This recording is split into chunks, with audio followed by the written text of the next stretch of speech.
All right, so we're recording. Okay, so what we're going to talk about today is going to be just some basic estate planning information. It's going to be enough that hopefully you have a few takeaways, things that you can start to do immediately and get yourself prepared for an estate planning meeting, especially if you've never done any estate planning in the past. It's a little bit of an undertaking to make sure that you have things where they should be.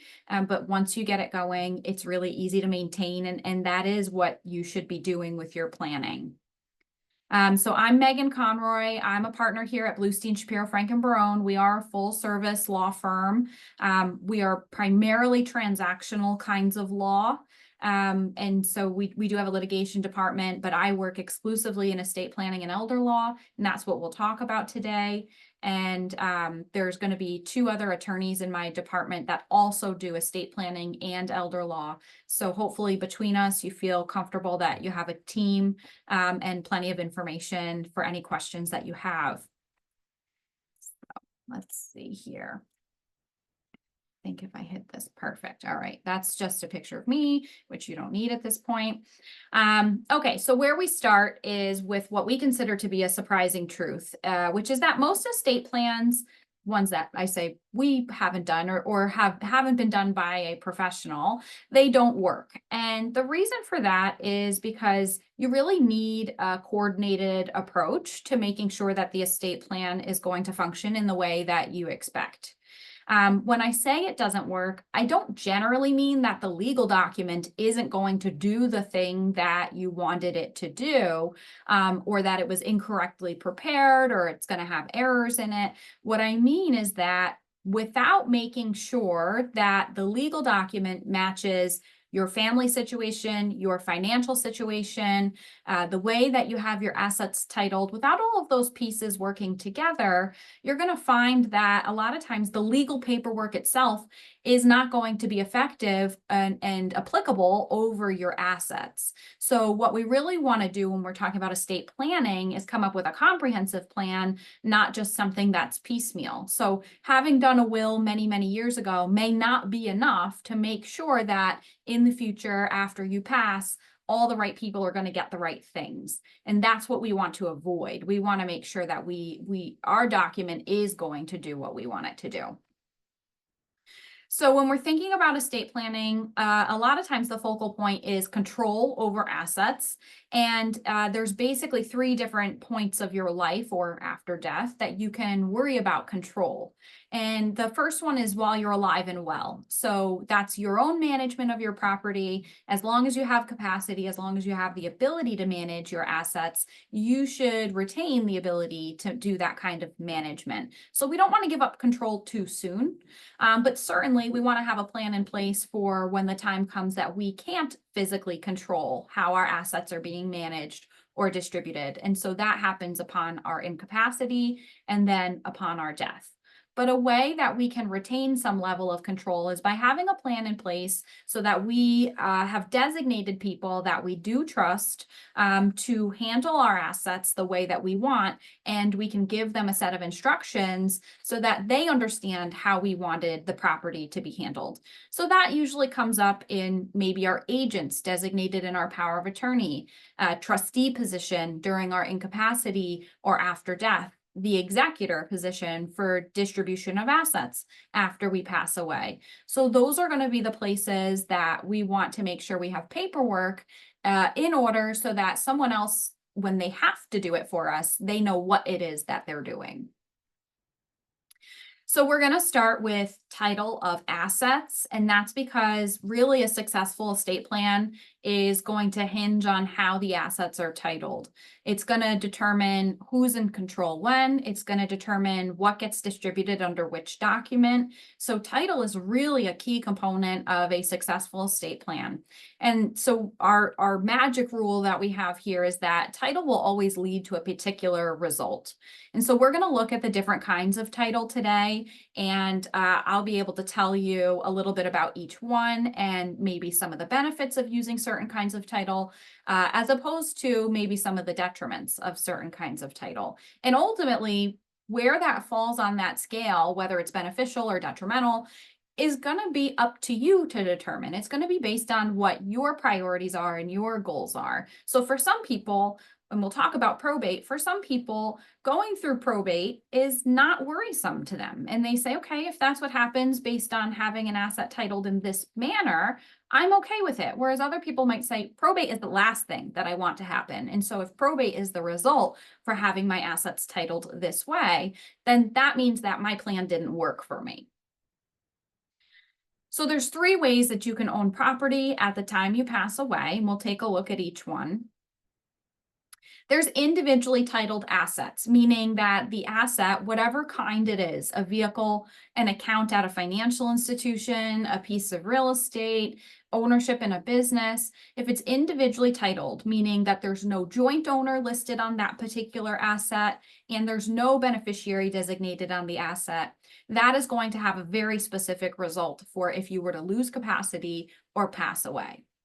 Then there's jointly titled assets. And so often we see jointly titled assets between married couples. That's very common. Sometimes we see it between a parent and adult children. That is common, but usually not the preferred method for owning assets. And we'll talk about reasons why today. But jointly titled assets are ones where there's at least 2 owners listed on any kind of asset or bank account or piece of real estate.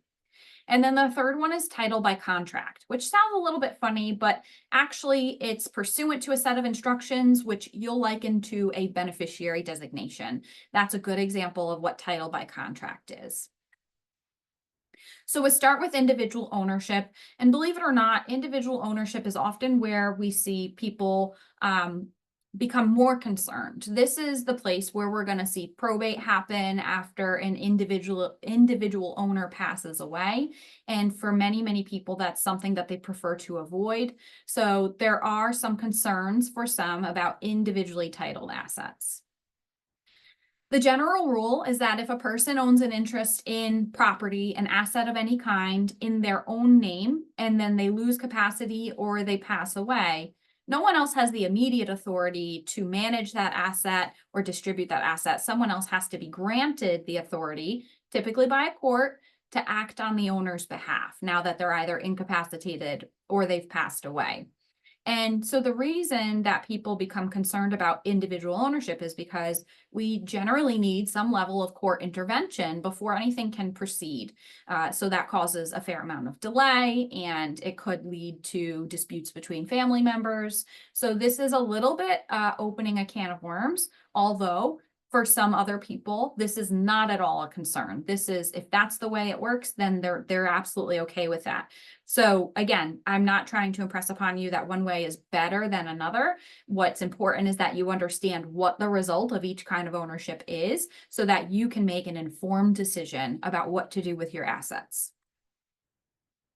Okay, so first, if the individual owner becomes incapacitated, so they haven't passed away, they just don't have the ability to continue to manage their own finances at this point, then without additional planning, so having done some level of estate planning, once they lose capacity, like I said, nobody else has the ability to now manage that asset. So their family members, their loved ones have to go through what's known as an Article 81 guardianship proceeding, a court proceeding, where they request to be appointed as the guardian for the incapacitated individual. And once that appointment occurs, only then can the guardian manage the individually titled accounts and assets. A guardianship proceeding in this context is more focusing on financial decisions, but there's also a component that allows a guardian to make healthcare decisions as well. So typically our guardians are going to be maybe asking for one or both of those decision-making authorities. But for asset purposes, we're really focusing on financial. A guardianship proceeding can be very costly and very time-consuming depending on the family situation and who believes that they should be entitled to that decision-making authority for the incapacitated person. It's intrusive because the court has an obligation to determine if the alleged incapacitated person is truly incapacitated. We don't want to take away their authority to manage their assets and give it to somebody else if they really could have continued to do those things themselves.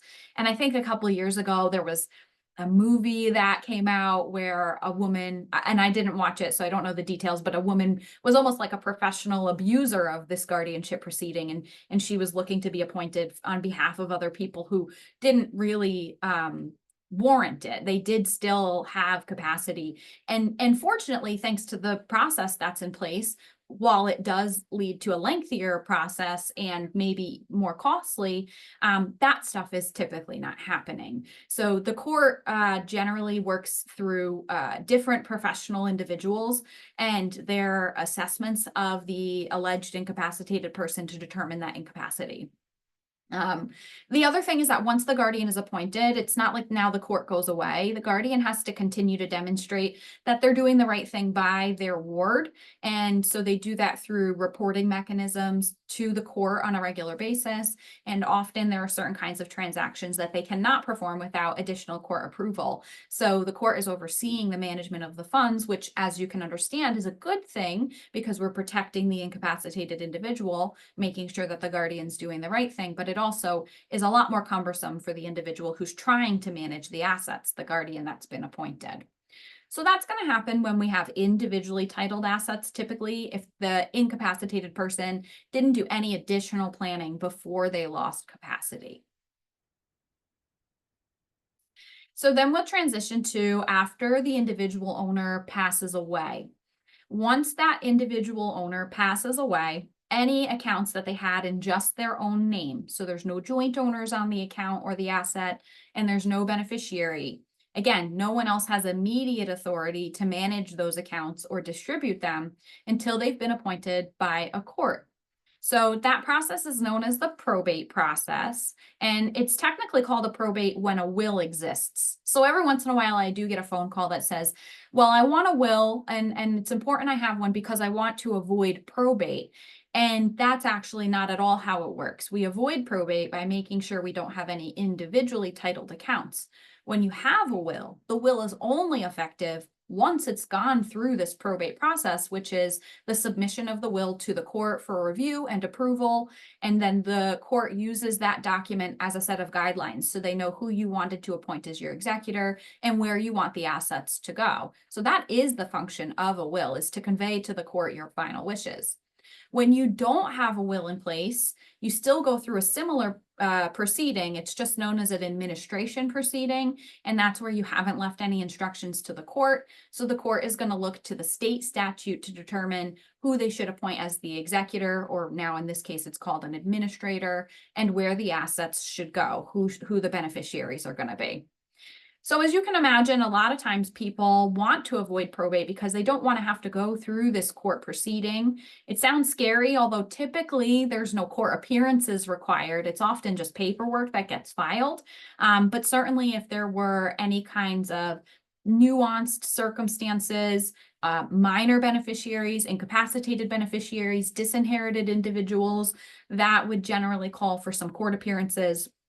And as you can imagine, court appearances are going to run up the cost of the proceeding. So often we see a probate proceeding being a little bit more expensive than had we been able to avoid going through that court proceeding. You do need an attorney to help you with a probate proceeding. So they're going to prepare the paperwork, file it, and appear if there are any appearances. They're also going to oversee the process because the everyday person doesn't really know how to go through this. Maybe you've had the unfortunate instance where you've experienced probate, and maybe you've even been appointed as an executor and served in that role. But even having done it once, I don't know that you necessarily can say that you'd be able to do it again on your own. And so you are going to find not only that you need the attorney to prepare that paperwork, but you're going to rely on them to give you guidance, as you should. And then the last component that people really dislike about probate is that once everything gets submitted to the court, it does become a public record at that time. And maybe that in and of itself is not concerning, but what that tells us is that any person or creditor who thought that they might be entitled to some portion of the estate will then have an opportunity to present a claim against the estate.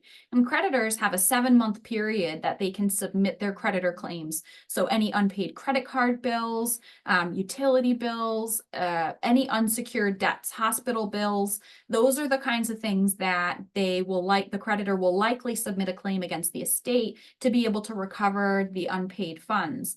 And then if there's anything left over after those creditor claims have been paid off, that's what the beneficiaries are entitled to. So the creditors really get to take first to be reimbursed for what they're owed. I have a note at the bottom of this one that just describes that probate can get even more complicated if we own real estate in multiple states. It's not always the case, but it is often the case. And the reason for this is because regarding real estate in particular, if the deceased individual owned real estate in multiple states that was just in his or her name alone at the time they died, not only do we have to start the probate proceeding in the state that they resided at the time they passed away, but then we have to do a secondary probate proceeding in the other state where the real estate is located. And that's called an ancillary probate proceeding, but it's basically going through probate twice.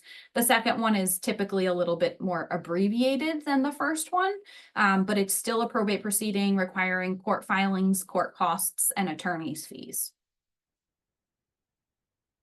Okay, so we're going to move on from individually titled assets to now joint ownership. So like we said, individually titled assets, that means that there's no one else attached to that asset in any way. And so now we need court approval before someone can step in and manage the assets in an incapacity event or after death. Joint ownership obviously is different because now we're talking about assets that do have other owners, presumably owners that still have capacity and are surviving the deceased owner in a deceased situation. So when we're talking about joint ownership or joint tenancy, there's actually a few different kinds of joint ownership that we could be referring to, but the one that we're referring to in this particular presentation is known as joint with rights of survivorship. Joint with rights of survivorship is what really distinguishes this kind of ownership from individual ownership. What it means is that if any one of the owners on the asset passes away, the surviving owners continue to own that asset. So they remain on as owners, and there's no court proceeding to demonstrate that. It's literally by virtue of how the asset itself is titled, the paperwork that's involved in that. So because we're cutting out or eliminating any need for court involvement in a passing of any one of the owners, it's often seen as a solution to those problems that we faced through individual ownership. So a lot of times people will say, okay, individual ownership is bad.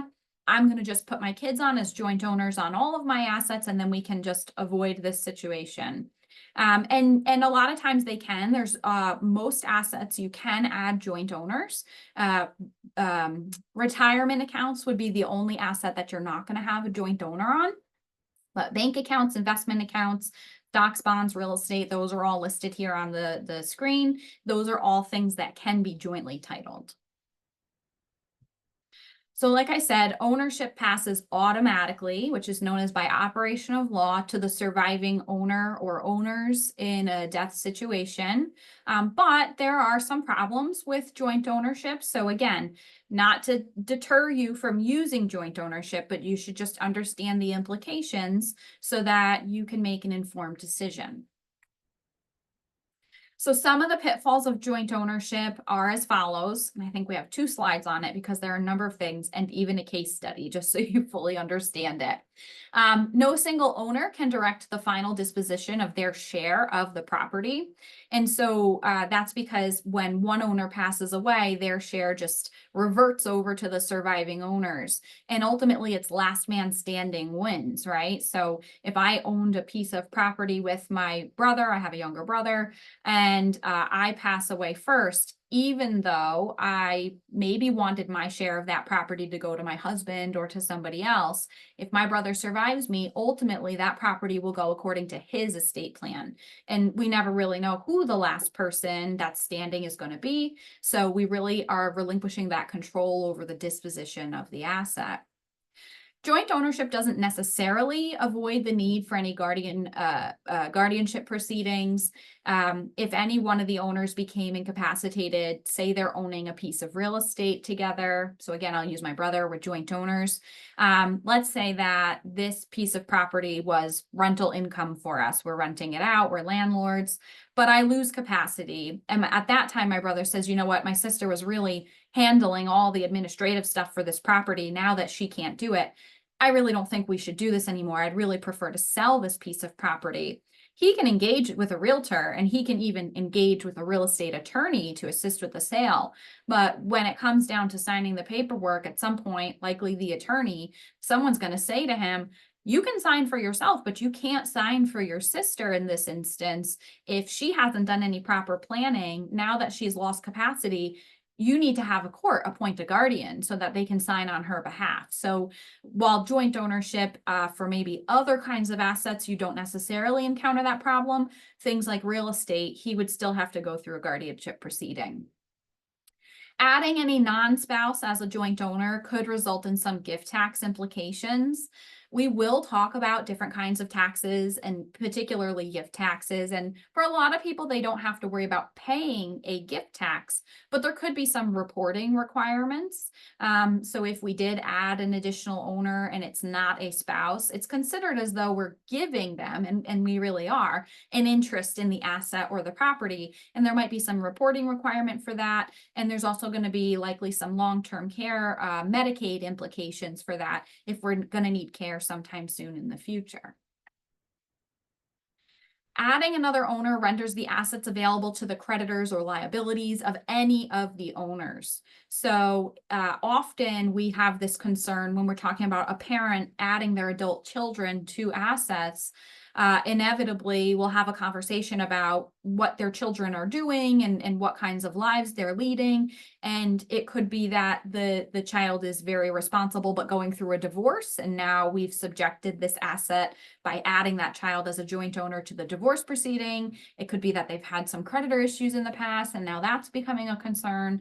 So we really don't want to give ourselves that additional exposure to liability without fully understanding that that is likely what would happen in that instance. Jointly titled assets are not Medicaid protected if any one of the owners is needing the Medicaid.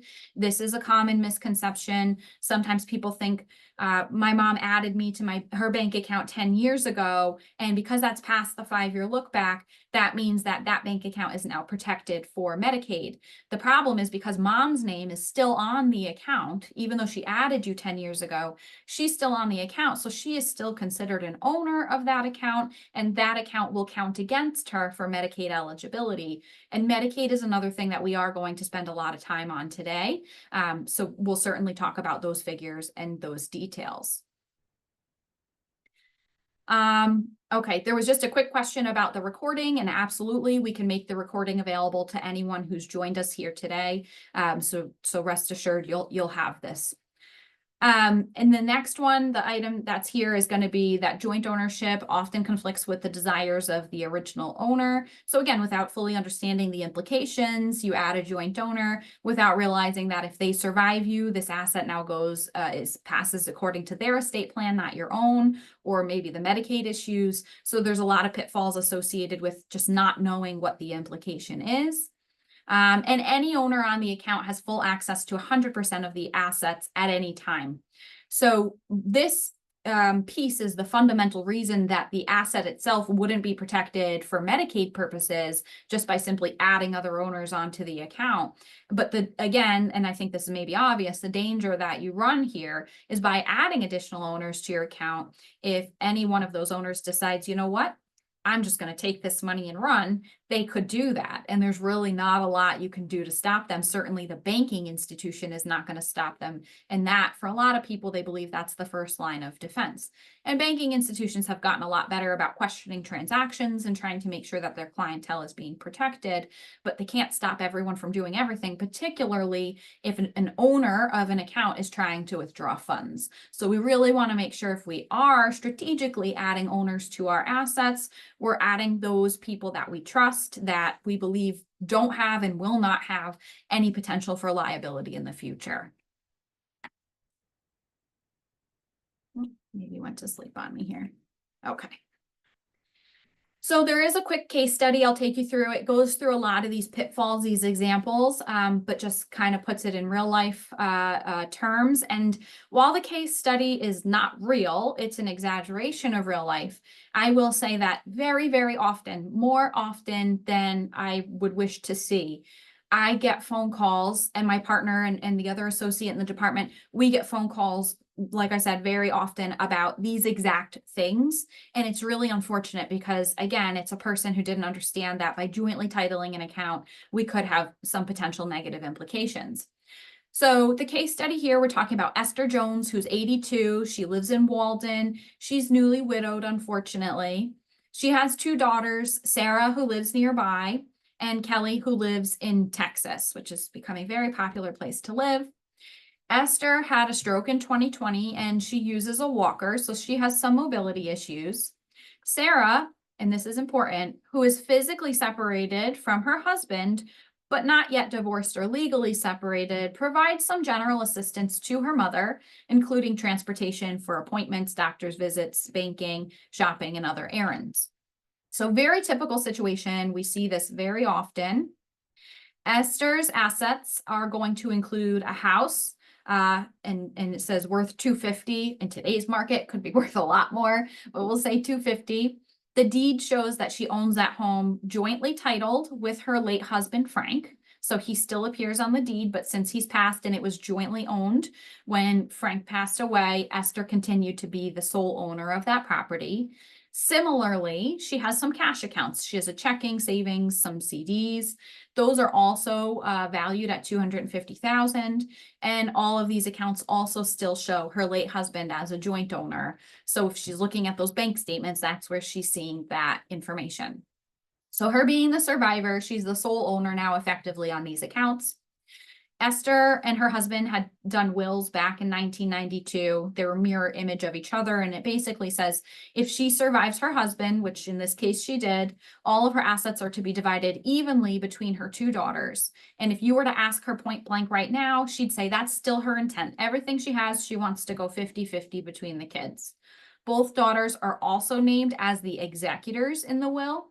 So the people who would be appointed by the court to collect and distribute the assets as the will provides, so equal between the kids, adult children. One snowy day, maybe not as snowy as it's been the last couple days, but one snowy day, Esther and Sarah make their regular visit to the bank. So Esther still goes into the bank. She knows all the tellers there. They know her very well, and she does her banking in person. The teller, who really doesn't know Esther's family situation or how she wants things to be distributed, her estate planning goals, she just knows Esther by name, and she's a lovely old woman. She sees how difficult it is for Esther to get around, and she makes a suggestion to Esther. So thinking she's being helpful, she says, Mrs. Jones, why don't you just add Sarah to your bank account? So as a joint owner, that way she can handle your banking so you don't have to come in this nasty weather. She can pay your bills and just take all the worry off your mind. So Esther and her daughter discuss it. They say, you know what, that would make things a lot easier. Without giving much more thought to the legal implication of adding a joint owner, they execute all the paperwork required. So now Esther brings Sarah on as a joint owner for all of her bank accounts. Soon after Sarah is added to the bank accounts, though, that's where things start to fall apart. Her husband files for divorce formally. During the discovery proceeding, his attorney learns that Sarah now has ownership interest in about $250,000 worth of cash accounts, and those are the ones that Esther added her to. The attorney then files a restraining notice on the accounts, and Esther would have to go to court in order to have those accounts unfrozen. So the husband's suggesting, you know, these are in my soon-to-be ex-wife's name. These should be assets that I would otherwise be entitled to. And so let's lock them in place, freeze them, so that this money can't disappear before we get this all sorted out. So ultimately, what we'll find is that Esther is going to be able to petition the court, have the accounts unfrozen. She'll be able to demonstrate that this is not Sarah's money. She just added Sarah to the bank account because she thought things would be a little bit easier. But what an annoying thing to do for an 80-some-odd-year-old woman who has some mobility issues and generally doesn't want to have to deal with something like this. Even for every other person, doesn't have age, set aside, doesn't have to be an 80-year-old woman. That would be something that's very frustrating to have to go through. Never mind that bills are probably coming due and those accounts are frozen. No sooner are the accounts unfrozen from that divorce proceeding, the account is frozen again. And Esther's going, what is going on? I thought we took care of this. But it turns out in this case, Sarah has also run up some gambling debts at the New Monticello Casino, and the casino was able to successfully obtain a judgment against her. And while enforcing that judgment, the casino froze all of Sarah's bank accounts, including those ones that were originally Esther's and Sarah was added to as a joint owner. So again, Esther has to go to court, have the accounts unfrozen, and that way she can have access to her own funds once again. So very frustrating and expensive process. She has to be represented by an attorney, etc. 6 months later, having been worn down by the legal battles to remove the liens on all of her accounts, Esther unfortunately passes away of a heart attack. Her daughter Kelly comes in for the funeral, and she contacts the attorney while she's here, attorney Sally Smith, to discuss Esther's will. Sally looks at the will, goes through her records and says, yes, that's right. The will says you and your sister are co-executors and everything should be divided equally between you. And that's the understanding. However, what Kelly finds out is because the bank accounts were jointly titled between Esther and Sarah, as the surviving owner on those accounts is now the sole individual owner, and that means those accounts do not pass according to the terms of the will. Sarah gets to keep those funds. So the will is not applicable against those jointly titled bank accounts, only against the real estate. Kelly confronts Sarah about the accounts, and Sarah says, you know what, Mom really wanted me to have those accounts because of everything that I was doing for her here while you were just living it up in Texas, enjoying yourself, not putting in any of the work or care that's responsible for Mom. Kelly then has to bring a legal action against her sister, and unfortunately, their relationship is going to be permanently strained at that point. Now, again, this is a case study. It's an exaggeration. We typically don't see this many things occurring, but it is a possibility. It happens all the time. And many people will say, well, my one child would never do that to my other child. And maybe that's the case, but do we really want to leave that up to chance when through proper planning, you can guarantee that your children will not be put in the position where they're forced to figure out how to appropriately share funds. We have someone else handling the distribution and making sure everyone's getting the right things. Also, with Sarah having all of these ongoing legal issues, once those funds are properly allocated to her, she's the sole owner and she's inherited those accounts. Who's to say she won't have other creditor claims and other issues that were just standing by, waiting for her to have additional funds available, and now these funds could potentially be subject to all of those other problems. In reality, after Esther's accounts were frozen the first time in the divorce proceeding, very likely, I think she probably would have removed Sarah as the joint owner on the accounts, or at minimum, that proceeding that she went through to demonstrate that these accounts were really funded with her own funds, that would be enough legal documentation for Kelly to use down the road to say this was really a convenience thing, and it wasn't because she intended Sarah to keep this money after she passed away. So practically speaking, it wouldn't work exactly like this, but these are just some of the scary things that you could potentially face if you inadvertently retitle accounts jointly with other people. So then some people start to wonder, well, what could have been done differently in Esther's case, right? And the answer is obviously just more comprehensive estate planning, a better understanding of the implication of title of assets, and having good legal documentation in place. So when Esther worked with her attorney, Sally, and did the will, what hopefully happened, but not always, is that Esther also executed a power of attorney. And a power of attorney is a really important, really powerful document that would have allowed Esther to designate other people as her agents for financial matters, so that as Esther got older and she became incapable or just maybe even unwilling, just for convenience purposes, unwilling to manage her own finances. Her agents designated in the power of attorney so that she's picked them, she's chosen exactly who she trusts and wants on there. Her agents can continue to handle her financial matters for her. So the same goal that they were trying to accomplish by adding Sarah on the bank account as an owner, that could have been achieved through a properly executed power of attorney. She could have named Sarah as an agent. She also could have named Kelly as an agent with Sarah or as the backup agent. So she really could structure it any way that she feels is appropriate for her family situation. And by designating those agents, it gives the agent the authority to handle the banking, handle the bill pay, talk on the phone as Esther's representative, all of those things, but without also giving Sarah all of the right and entitlement of being a joint owner on the bank account. So she's basically a signatory, she's a representative without also being an owner. So what would happen is Sarah would manage the banking, but the account would still be titled in Esther's name. And then when Esther passes away, that account would have been distributed, or those accounts, I should say, would have been distributed according to the terms of her will, which was more consistent with her intent. It said 50-50 between the kids. So it's really important to have a good power of attorney in place, especially as we're getting older, especially as we're starting to make some provisions for long-term care costs, Medicaid planning. A power of attorney is probably the most important document that you have in place. Anyone 18 years and older can and should have a power of attorney in place. So a lot of times in the end of the summer, I get a bunch of parents bringing their 18-year-olds or 19-year-olds in before they go off to college to get the power of attorney in place. And it really is not a complicated document. It's lengthy, but it's something that is easy to put together and everyone adult age should have. There are a couple of weaknesses regarding the power of attorney, so it's not a perfect document. It doesn't cure everything, but it handles a lot.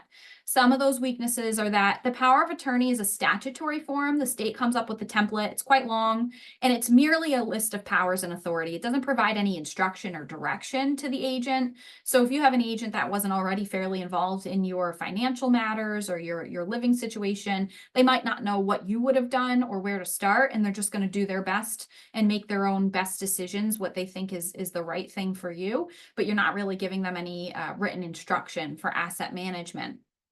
The power of attorney does not take away the principal, so that would be Esther, the person signing the power of attorney. It doesn't take away the principal's authority to manage their own assets.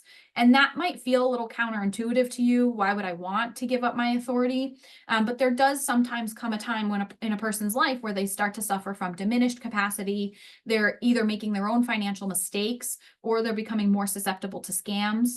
And in those instances, we do want to have a mechanism to be able to take that person's authority away from their own financial management to protect them from themselves and other people who might be taking advantage of them. So that's something that a power of attorney really doesn't do for us. And without any additional planning, we'd have to go through that guardianship proceeding in order to take that person's authority away ultimately. And then the last item or problem, weakness that we see with the power of attorney is New York recently changed their laws regarding power of attorney, and I believe that even comes up on the next slide or two, which requires financial institutions to accept a properly executed power of attorney. But even though that law is in place, there's legislation requiring the banking institution to work with the agent and comply with the power of attorney. Many institutions still reject powers of attorney. And if they do that without reasonable cause, there's actually repercussions for that. It's just that the process to get the penalties in place are long. And if an agent is trying to use this power of attorney to take care of financial matters right away, or in a long-term care Medicaid planning situation where time is of the essence, going through those channels to force the institution to accept the power of attorney document or to penalize them for an improper rejection can be too much for the agent to deal with. It can be that the purpose behind this is now being lost because of all of this delay and expense. So it's not perfect. Dealing with financial institutions can generally be difficult. I believe they're doing the best that they can, and they are a little bit concerned about their own liability. But what that means, what that translates to, is often a lot of pushback regarding agents and their use of the power of attorney. And we don't typically see that same kind of pushback through other structures or tools such as trust planning. So that's really the distinction there. Right, and so, right, this is what I was referring to, the newer law, which was passed in 2021, which still feels like yesterday, but here we are a couple years later. And that newer law was requiring financial institutions to accept the power of attorney as long as it was properly executed.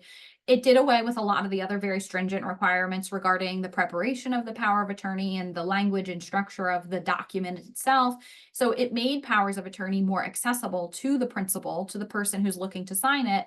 And it was supposed to make that power of attorney even more useful because it was requiring financial institutions to accept it. And practically speaking, I do think we did see some improvement there. It's just that, there are going to be instances where financial institutions reject a power of attorney, which could cause additional delays. I just want to check some of our questions here. The question was, are there different kinds of powers of attorney, or is it just durable? The answer is there are different kinds. There's generally a durable power of attorney and a springing power of attorney. Our office and most attorneys don't like to use a springing power of attorney unless the circumstances really call for it. What a springing power of attorney is it says this power of attorney is signed, it's in place, but it is not effective unless and until the agent can demonstrate that I, the principal, have lost capacity, and that's why they're using this power on my behalf. The tricky part is that financial institutions do not like to accept those springing power of attorney because they are very concerned that the documents used to demonstrate that incapacity, what if it's forged? What if it's not sufficient enough, right? How can they, as financial professionals, really verify that this is truly a designation of incapacity? So it becomes a lot more difficult to work with. And it cuts out an entire realm of use, which is for convenience. And for a lot of my elderly clients who are starting to need some assistance, it's not because they're incapacitated. While dementia and things, it's a big component of the planning that we do.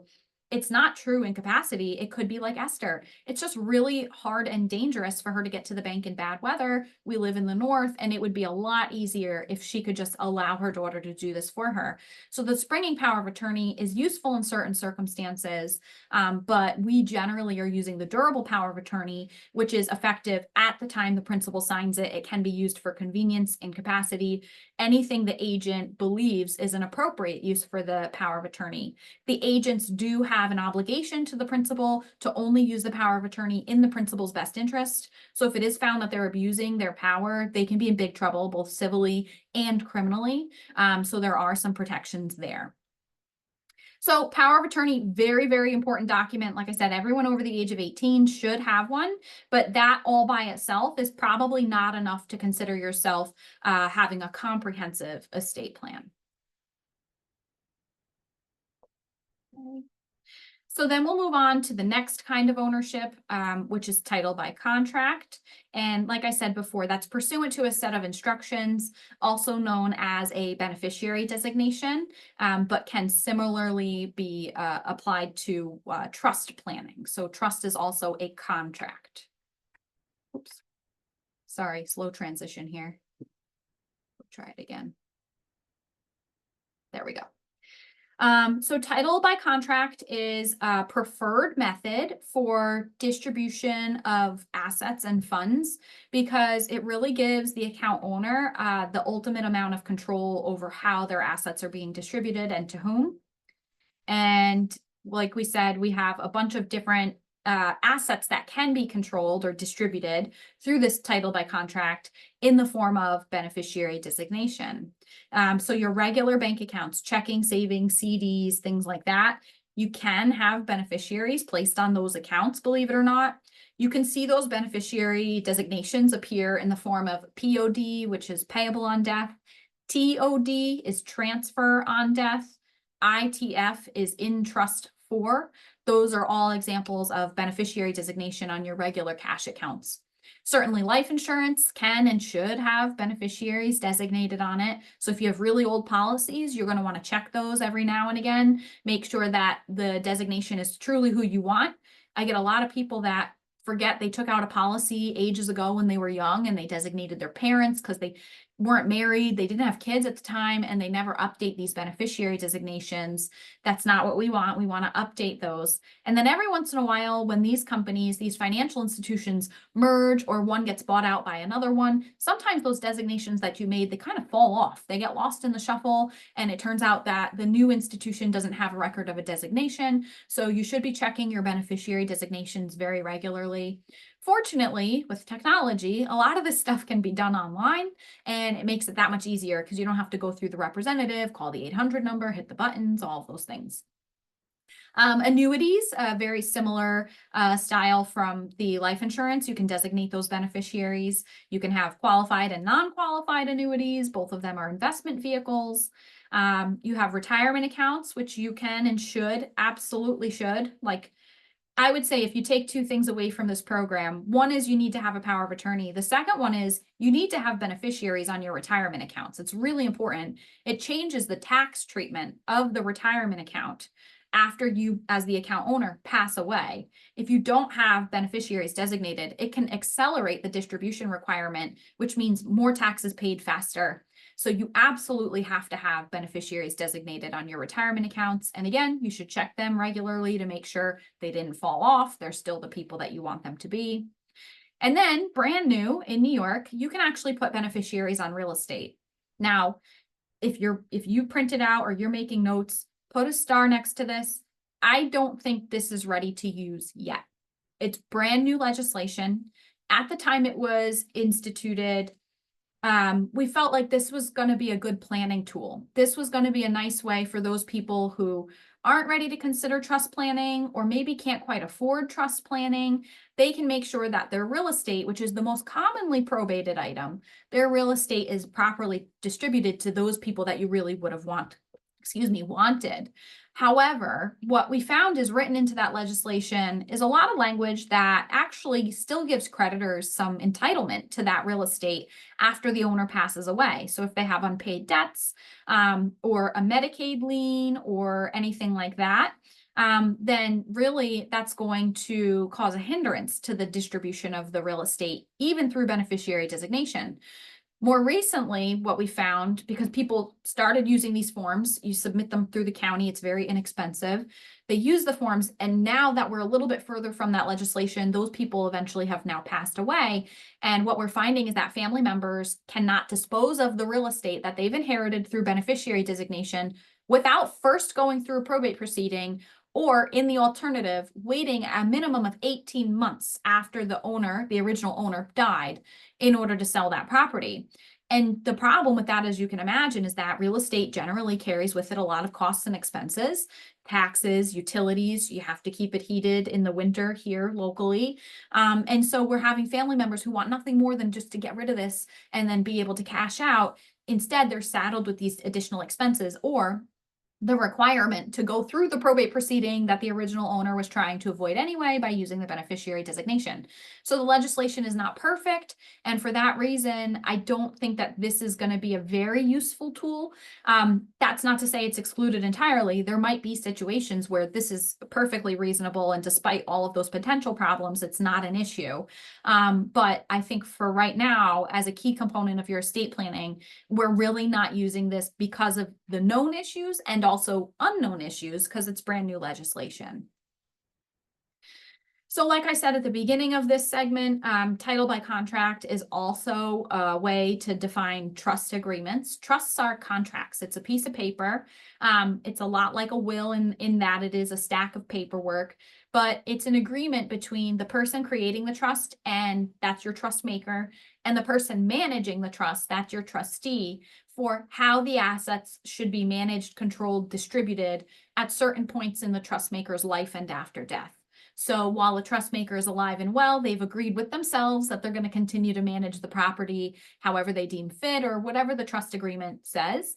And then if they lose capacity, their successor trustee takes over that role, and the trust will provide the instructions and the authorization to the trustee to do that level of management that's being expected of them. And this is happening automatically. So because it's written into the contractual agreement, the successor trustee can just step into the role when it's appropriate. And there's usually mechanisms and some paperwork that we need to have in place to determine that it is appropriate, whether it's incapacity or someone passes away, like death certificate, right?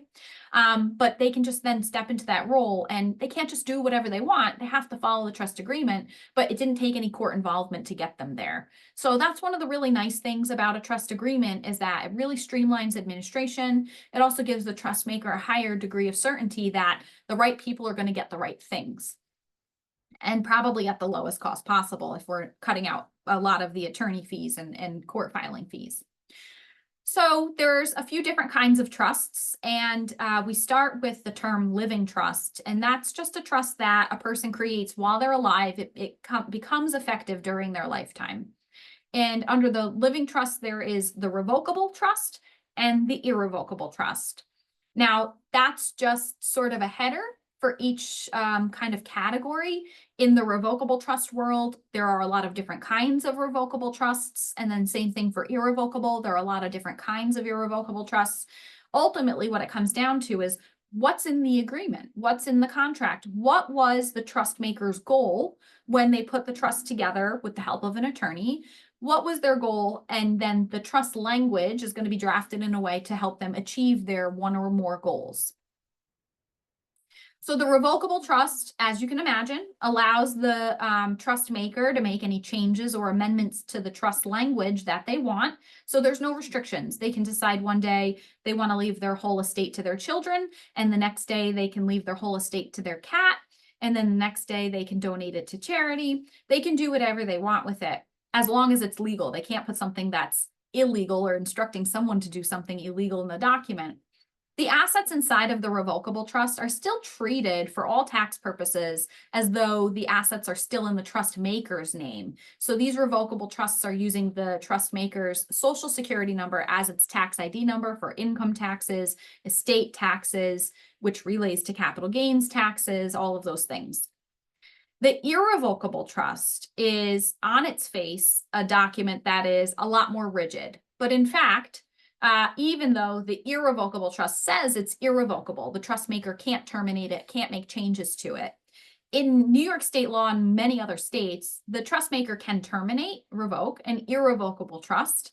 So just because I think lawyers somewhere like to make things a little more complicated, they said we can revoke an irrevocable trust. But what that means for us, because it's actually very good news, it means we sort of get the best of both worlds. It means that we can use the irrevocable trust for asset protection, which is typically what it's being used for. But if we change our mind or our circumstances change dramatically, we can say, you know what, we're just going to terminate that irrevocable trust and we're just going to do something different, pivot. So it gives us the benefit of using it in both ways. The irrevocable trust can be drafted to include the assets in the trust maker's estate or strategically to exclude those assets. Typically, we're excluding the assets when the trust maker's estate is very sizable. It's above the estate tax exemptions, and we'll go through those numbers today quickly because there's not that much to elaborate on. But if it exceeds the estate tax exemption, then we have some incentive to try to draw some of these assets out of their estate so that we can bring their estate below the exemption so they're not paying as much in estate taxes. But most commonly, we're finding that they're includable in the estate, which actually gives us a nice capital gains tax benefit. The irrevocable trust is the one that gives us Medicaid protection. So and a lot of times this is confusing, and people think my mom or my dad did a trust years ago, and now everything in it is protected for Medicaid, only to see that it says revocable right across the top and throughout the language, it's revocable, and that is not giving us the asset protection that we're looking for. The revocable trust isn't asset protected because the trust maker can still dip in and draw from those assets and make changes to it. It's too flexible. So there's nothing that gives that layer of protection. The irrevocable trust is the one that you're looking for asset protection, particularly for long-term care. There are two ways to create a trust. Like I said to you before, the living trust is the one created during the trust maker's lifetime. So they, with the attorney, come up with the contract, they sign it at the bottom once it says what they want it to say, and then they, during their lifetime, move assets into that trust structure. So they're actually transferring the assets so that the trust becomes the owner of the asset. So if it's a bank account at Chase Bank, instead of Megan Conroy's bank account, it's Megan Conroy's Living Trust's bank account. And I'm still the signer because I'm still the trustee, right? So during their lifetime, they create the trust and they move assets into that trust. That's a living trust. A testamentary trust is actually a funny term, but it's one that I think is more commonly used without people realizing it. That's the trust that you create for a minor child, let's say, in your will. So if you did your will years ago when you had little kids and you say, okay, everything to my spouse, but if my spouse is also deceased, I want it to go to my kids equally. But if they're still under 18 or 21 or 25, whatever age you've designated, the funds will be held in trust for them. So it's really technically still theirs. They're just not managing it yet. I'm going to designate my sister-in-law or whoever it is to manage it for my children until they turn a certain age. That's an example of a testamentary trust because it doesn't come into existence until after I, the person who created the living trust or created the will, passes away. That's the only time it's going to happen. So this is just an image of what a revocable style living trust can look like. It says single person. You can make a joint trust, one trust instrument that applies to both spouses. Both spouses are the trust makers and even the trustees. And so typically some of the benefits of this revocable trust are going to be, like we said before, this streamlined administration. And then we're going to look at some components of asset protection for our beneficiaries. The streamlined administration comes in the form of the disability provisions and the successor trustees. I think there's like a laser pointer in here, so let's see if I can use that. Okay. So what we have here is the trust that's created by the trust maker, in this instance, just one of them. And in that trust document, which is the top box, it's going to say, if this happens, like if I become incapacitated, then these are the provisions of the trust that will apply. Here's my instructions to the trustee. It describes who the beneficiaries are, who the manager, the trustee is. And then if I pass away, these are the beneficiaries, right? So this is what the trustee should do with my assets. Those are the instructions. So in the instance where we do have some disability, which more recently we've started using the term incapacity, so probably end up updating this at some point, just because disability doesn't necessarily mean a person can't manage finances, right? We're going to have provisions in here for the disability or successor trustees. Again, that automates everything so that we don't need a court to appoint someone to take over. If I meet this criteria that determines I'm incapacitated, my successor trustee then just takes over the role and they follow the instructions in the trust. We also create, as a safety provision, an incapacity panel. This is a panel of people that I've selected. I've determined I trust them, they know me. And if this panel of people determines that I am incapacitated, whether I'm willing to admit that to myself or not, I'm incapacitated, they don't believe I have the ability to manage finances, even if I'm unwilling to step down from the position as my own financial manager, my own trustee, they together can determine I'm incapacitated and I can be removed from that position. This again is that mechanism that we talked about before. We don't have a way in the power of attorney to take someone's authority away from themselves. Well, the trust is better because we do have that mechanism in place. The mechanism or the safety, the comfort of that mechanism is all customized by the trust maker. So they determine what they feel comfortable with, the number of people on their panel, all of those things, until they get it just right. They know that no one's going to remove them from the position of trustee without their say-so, without their what would have been approval had they had capacity. And then the successor trustees take over. And again, we can rest assured that the successor trustee has to follow the instructions of the trust. Then after I pass away, that one you don't really need a panel for typically. I think, the coroner will do their job and we get a death certificate. And at that time, the successor trustee knows who my beneficiaries are. Again, they don't have to go through a court proceeding for this. It's automated. They are expected and required to follow the terms of the trust. And in this example, we're having a distribution made equally to child 1 and child 2. We're using boxes to represent the children. And that is to create some level of asset protection for the funds that the children are inheriting. So that's going to be something that's a really important component for us in our planning on a regular basis. And so that's what we'll take a look at a little bit closer here, is that protection. We call it the protection continuum. Ultimately, you can do it for any beneficiary, really. It's usually used for children of any age, doesn't have to be a minor child, or any other beneficiary that we're designating. It can be even for spouses, frankly, but the protections are a little more limited for spouses. So on the protection continuum, we have an outright side of the continuum, and outright distribution just means after I pass away, checks made to cash or whatever the asset is, it goes right to the individual. There's no protection. So if I was inheriting from my parents and let's say there's a cash distribution to be made, the executor, the trustee, they're going to write that check payable to Megan Conroy. I'm going to take it, put it in my regular bank account in my own name, and whatever happens to it from there is up to me, meaning I can spend it, manage it, but also if I get sued or divorced or any other issue in my life, long-term care need, that asset is subject to all of those potential problems the same way the rest of my assets would be. So the distribution can happen in one check as a lump sum. We also see sometimes phases and stages, and this is, I think, an effort for a lot of people to create some asset protection, although it's not really a very effective way.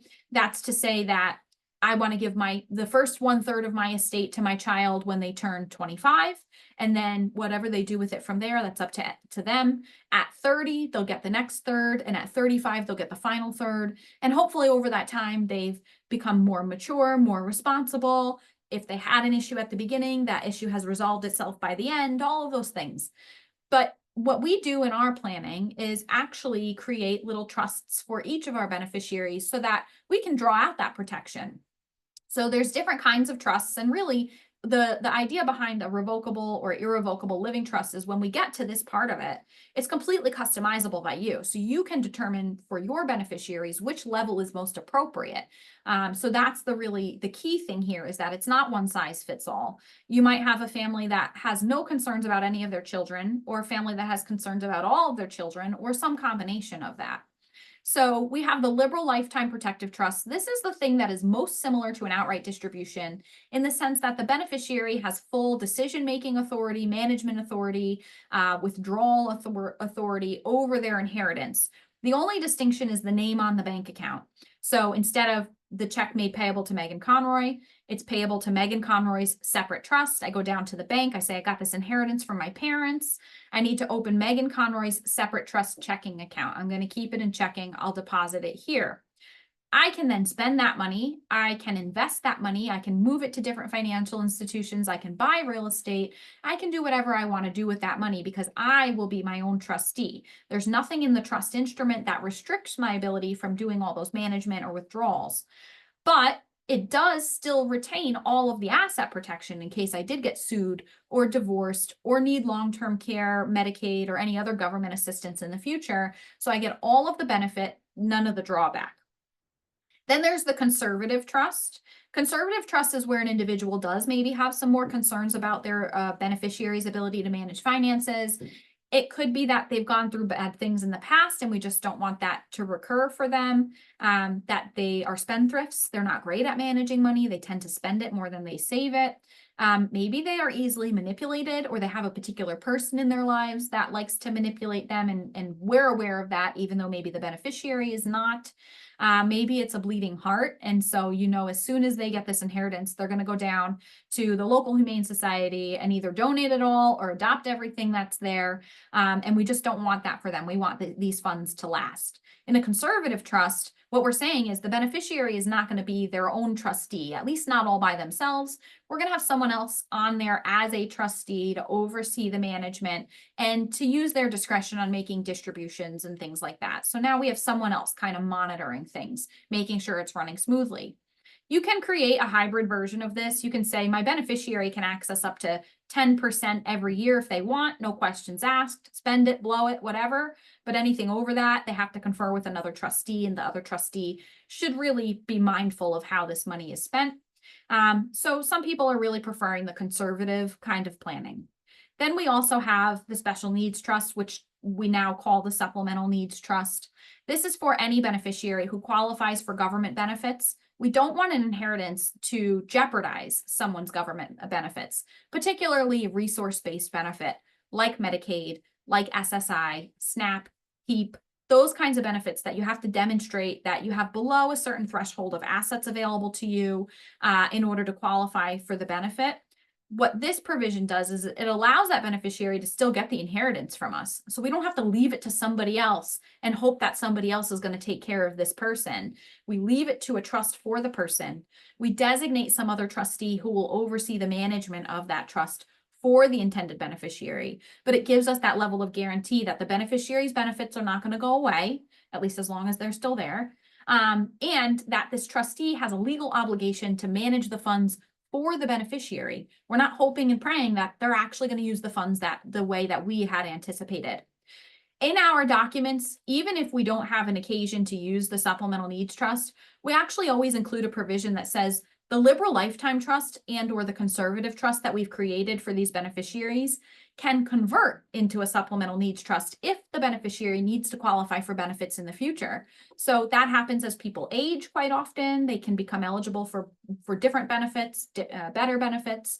And so if the other trusts that we've created would prohibit them from getting the benefits, they can actually use that conversion tool and still qualify for those benefits.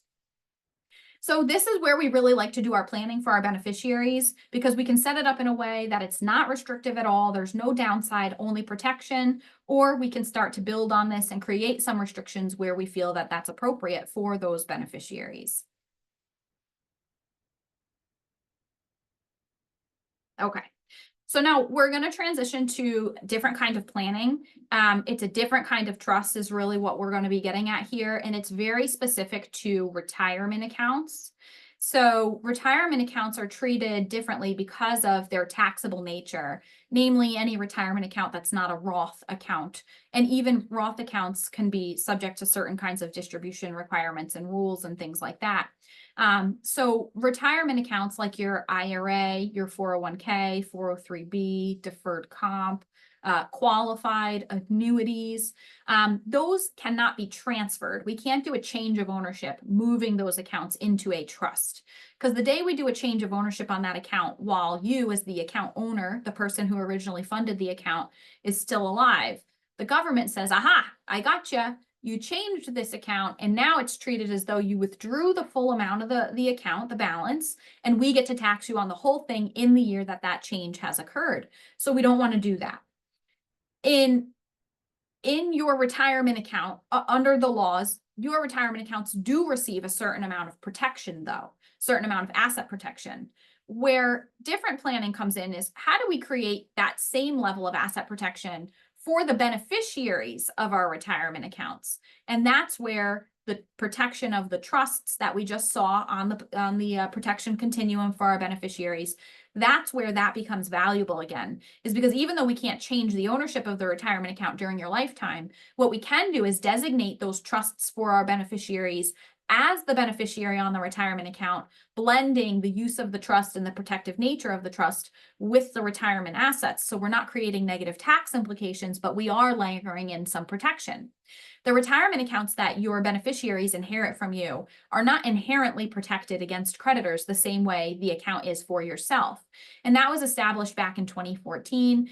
The U.S. Supreme Court in a court case known as Clark versus Ramaker held that a beneficiary who has creditor issues, either pending at the time they inherit the account or even in the future going forward, those creditors can access an inherited IRA or retirement account. And that was problematic in this instance because this person, this beneficiary, had a substantial creditor that was going to eat up pretty much that full account that she was inheriting. But that's what the court held. So to fix that as a solution, you can use trust planning to build back in some of the protection that would be lost upon the inheritance of a retirement account. So here we have an illustration of what this kind of planning can look like. I'll just note that in this case, the box says Archie's Standalone IRA Trust or Retirement Trust. This can be done in a standalone trust instrument. It's generally a revocable trust that's created, but it can also, this language, these provisions can also be applied to any other trust structure that you're using. So we can actually blend this now. Under older legislation, it wasn't apparent and even I think in some instances it was prohibited from blending this. But now, and especially with newer legislation, this can be done through any other trust mechanism that you are using typically.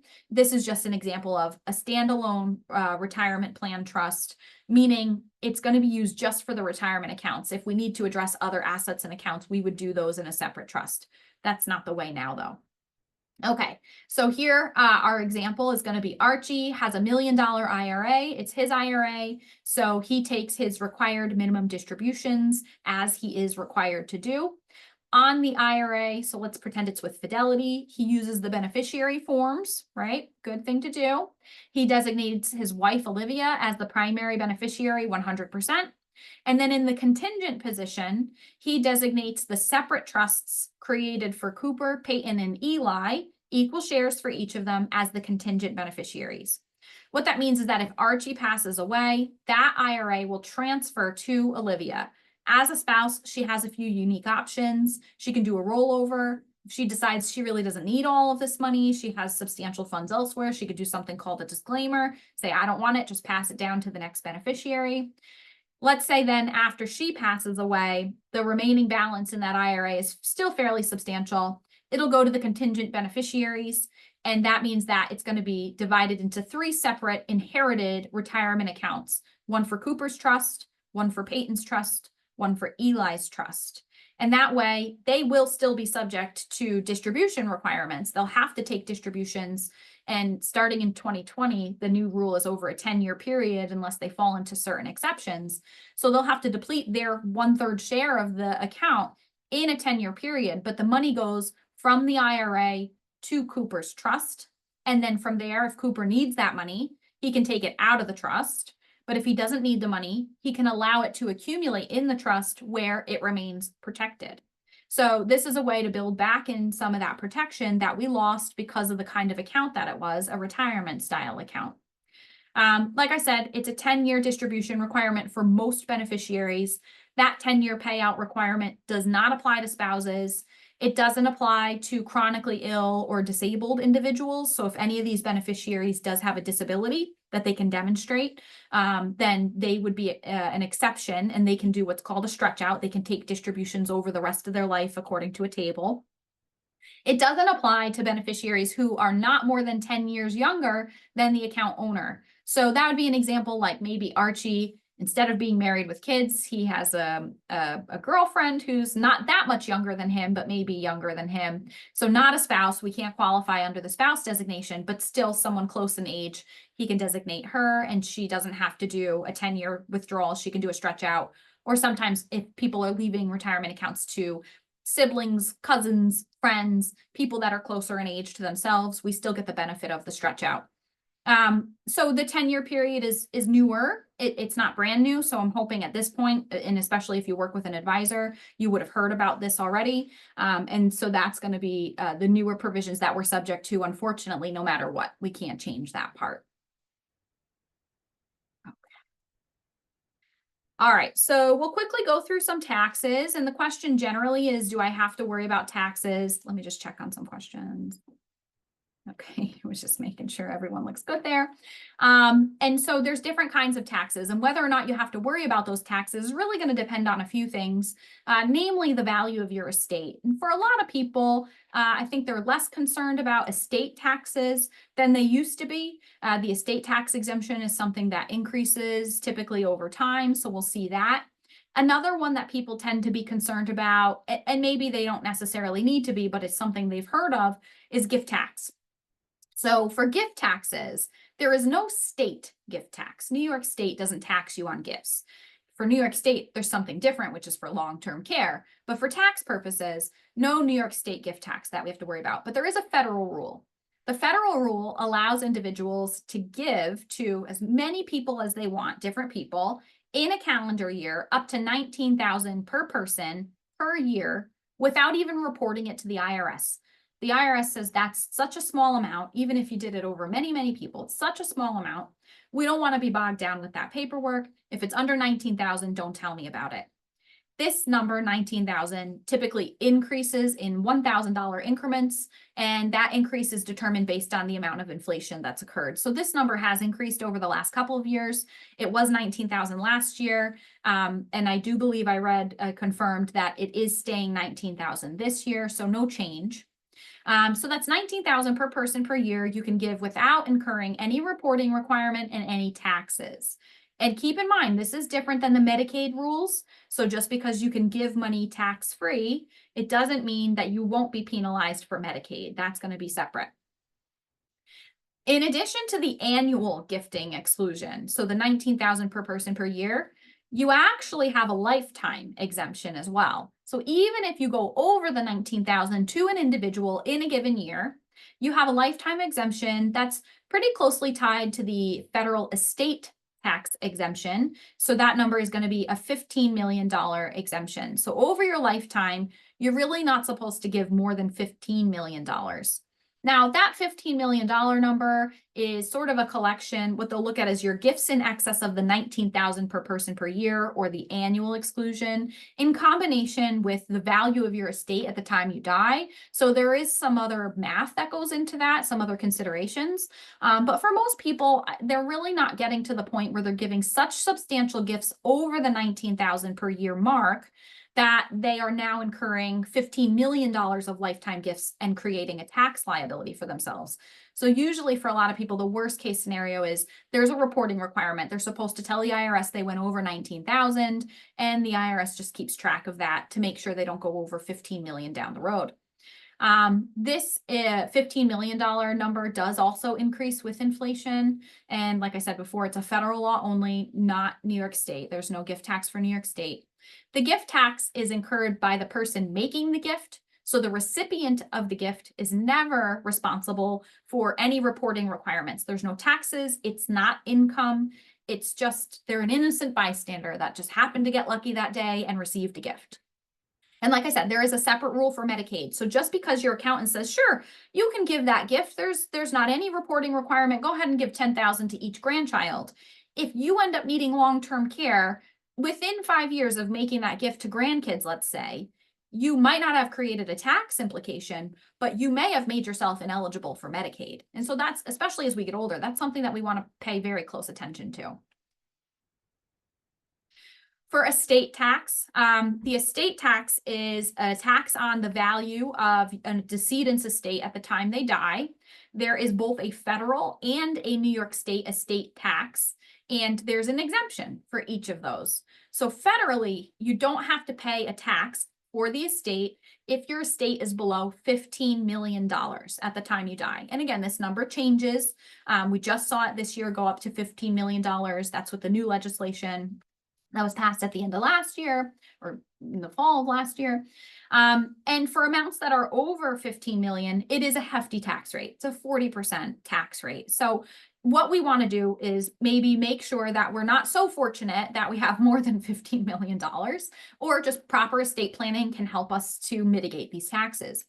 The federal exemption is doubled for spouses through something called portability. So just by virtue of being married, you get a double exemption to 30 million or whatever the number is in the year that you die, just double it. And that's automatic. So for many people, they're not so worried about breaching the federal estate tax limits.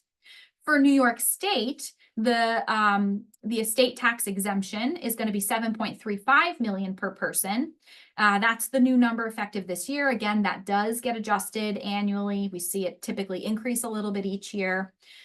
Technically, spouses do get a doubled exemption in New York State as well. And so that's really nice because that's still a hefty exemption. However, in New York State, you do have to do, I wouldn't say it's necessarily sophisticated estate planning, but you do have to do something beyond basic estate planning in order to take advantage of the doubled exemption. You don't just get it automatically like you do for the federal government. New York is difficult for a lot of things, and so that's going to be one of them. So you do need some proper estate planning if you do think you're going to go above that 7.35 million or whatever the number is in the year that you pass, and if you're married. So that's estate taxes. Because of those numbers, not as many people are worried about estate tax because not as many people's estates are exceeding those exemption amounts. They're below, and so they don't have to worry about any estate taxes.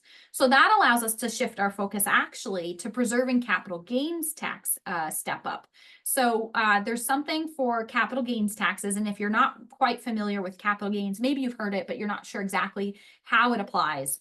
A capital gains tax is a tax on any gain or appreciation on an asset, so a difference in value from the date that you purchased that asset or acquired it to the date that you sold the item. So if you buy stock for $10 a share and then you're able to successfully sell the stock for $100 a share, the tax is on that $90 per share difference. The government says, wait a minute, you just made money here. And you know the drill is every time you make money, you have to pay some of that to me, right? And so that's done in the form of capital gains taxes at the time that the gain is realized, the product, the item is sold. What happens though, there's a rule of thumb. What happens though is if you keep that item and allow it to grow and appreciate during your lifetime, and then you leave that item to a beneficiary, either through beneficiary designation, through trust planning, through your will, even going through probate, what happens is the beneficiary of that asset actually gets an adjustment in the basis, the starting number, the bottom number. So then if they go to liquidate that item after they've inherited it, they actually are wiping out any gain or appreciation that occurred during your lifetime, the decedent's lifetime. So that's the rule that's listed here on the slide. Heirs do not pay tax on capital gain on inherited property, so long as the asset is included in the decedent's taxable estate. So when we were talking about kinds of trusts before, I said revocable trusts, those assets are includable in the trust maker's estate. Irrevocable trusts are usually drafted, so those assets are still includable in the decedent's estate. And that's because we don't really have to exclude them because we're not so worried about estate taxes for most people. And instead, we can take advantage of this benefit, which is to get a capital gains tax adjustment. And that way we don't have any capital gains taxes for our beneficiaries, or we've significantly reduced them at least. So that's why, or that, I mean, that's probably not the only reason why, but it's one of the reasons why we don't necessarily want to gift assets in a way that is not strategic. We want to make sure that if we are doing any gifting, it is strategically done, because we could be foregoing any capital gains tax exemptions or adjustments that we really could have been taking advantage of. So there's not usually a lot of good reasons to gift assets unless it is part of a very specific strategy. I generally don't advise that my clients do any substantial gifting, especially of appreciated assets. So some of the things that we hear sometimes is someone told me I should give my house to my children because if I need long-term care, I got to get the house out of my name. I got to get my accounts out of my name. And anything that has appreciation, like a house is a big one, like stock, those are things that I don't necessarily want you to gift, because when you gift that property to a child, you're giving up that opportunity for the adjustment in the basis and elimination of capital gains taxes. And instead, what you're doing is you're giving that child your basis in the property. So let's say you bought your house years ago for $100,000. Today, it's worth $800,000. And you give that house to your child because Marge at the coffee shop told you should do that. What you've given your child is a house where their basis in that property is the $100,000 that you paid for it. So they're going to hang on to it. They're going to let you continue to live there, enjoy the property until you pass away. They'll never sell it out from under you. Nothing bad is going to happen. Never mind the divorce, the creditors, all the other risks that you pose. None of that happens. But now you've passed away. They're ready to sell this house, right? Cash out on their inheritance, and they sell it for $800,000 or whatever they end up selling it for. Now they have to pay capital gains tax on that gain, that appreciation that they've just realized. They got $800,000, but the government sees they've only paid, even though it wasn't them, it was you, they only paid $100,000. So now they have capital gains tax on 800, or what did I say, 800? So $700,000 of gain. So that can be a huge tax burden. That's something that we can avoid if we just did different planning, which could save your house, especially in a long-term care situation, and we can still give them this tax benefit. So houses and stocks are typically the ones that we are especially concerned about, but anything with appreciation. All right, so speaking of these kinds of items and giving away assets in order to qualify for long-term care, we're going to go through Medicaid planning. This is typically where I have most people interested, maybe for themselves, maybe for their loved ones. They want to make sure that their ducks are in a row, they can save as much as they possibly can. And what we're talking about when we're talking about Medicaid planning is planning for the event of long-term care. And that's because long-term care is very, very expensive. It's very expensive here locally, but I would say throughout the state, it's very expensive. And so typically we're going to see long-term care range from, I'd say, anywhere from $4,000 per month on the low end. That's for very limited care in your own home. Caregiver comes to you as an aid service to, and this is the most recent figures that we've seen for our recent applicants this month. 18,000 per month is about the average for nursing home level care right now. We're seeing the nursing homes adjust those figures right now. And that's what I keep coming up with is about 17 and a half, 18,000 per month. So quite expensive. And what people are faced with is a reality that if they have to pay for that care privately, they will likely deplete all of the savings that they've created, and they won't really have as much, if anything, left to give to their family, their loved ones. And that's something they want to avoid. So Medicaid is a government benefit that will pay for your long-term care. You just have to demonstrate that you meet the financial criteria to qualify for Medicaid. Medicaid is different than Medicare. You don't automatically qualify for it the way you would Medicare. So Medicaid is a financially based determination. All right, so the financial eligibility. Excuse me. What we're going to see is limits on the assets, the amount of assets that the applicant can have in their name at the time they're applying for the government to pay for their long-term care. I'll just, and again, make a star or something. These numbers do change a little bit each year. Typically, we see the numbers adjusted. I would say often we see the first iteration of it by now. I didn't see it, but I also only checked last week was the most recent I checked. So they could have issued some new numbers by today. Usually we see one iteration of the new numbers and then we see an adjustment a couple weeks later and a new iteration. So what I'll tell you is that the limit for resources, assets that you see on your screen right now, 32,396, that was 2025's number. I'm not expecting it to stay that exact number. Typically, we see a small adjustment. Usually it's increased for inflation. So you're probably going to see this number go up a little bit. What that number tells us is this is the amount of the value of assets that the applicant can have in their name and still qualify for Medicaid. If they are above this value of assets in his or her name, they do not qualify for Medicaid. The end. Where the planning comes in is either proactively or even at the last minute, strategically manipulating assets to make it appear as though the applicant is below this threshold. And fortunately for us, while New York is difficult for a lot of things, New York is actually one of the best places in the country to qualify for Medicaid because they give us so many tools and resources to manipulate assets to get us below this threshold. So we can get almost any person qualified for Medicaid for long-term care payment. There's also limits on income. This is another place that New York is better than most other states because while these limits on income exist, the rule is that if a person exceeds this income amount on a monthly basis, it's not that they just don't qualify for Medicaid. It's just that now they'll be expected to pay their excess income over to the caregiver or to the facility towards their care so that Medicaid is just paying a smaller bill. So for a non-institutionalized individual, someone staying in the community, meaning they're getting care in their own home or they're in assisted living, they're allowed to keep $1,800 per month of their income. The excess can either go towards the cost of their care, so paying the caregiver, paying the assisted living facility, or, and again, this is another key component for New York, not every state, we can actually allocate the excess income to something called a pooled income trust. It's like a special savings account. It means they don't have to pay for their own care. Medicaid will foot the bill. They're able to use and apply all of their income towards their other expenses. This $1,800 number is likely to be adjusted this year as well. This is another figure that we do often see change. An institutionalized individual is a person in a nursing home, and they are unfortunately only allowed to keep $50 per month of their income. Plus, there's a little bit of an offset there for any healthcare premiums that they're paying, but otherwise it's $50 that they're allowed to keep. There is no option to allocate the excess to a pooled income trust. That's only available in a community setting. So all of their excess income will pay the nursing home.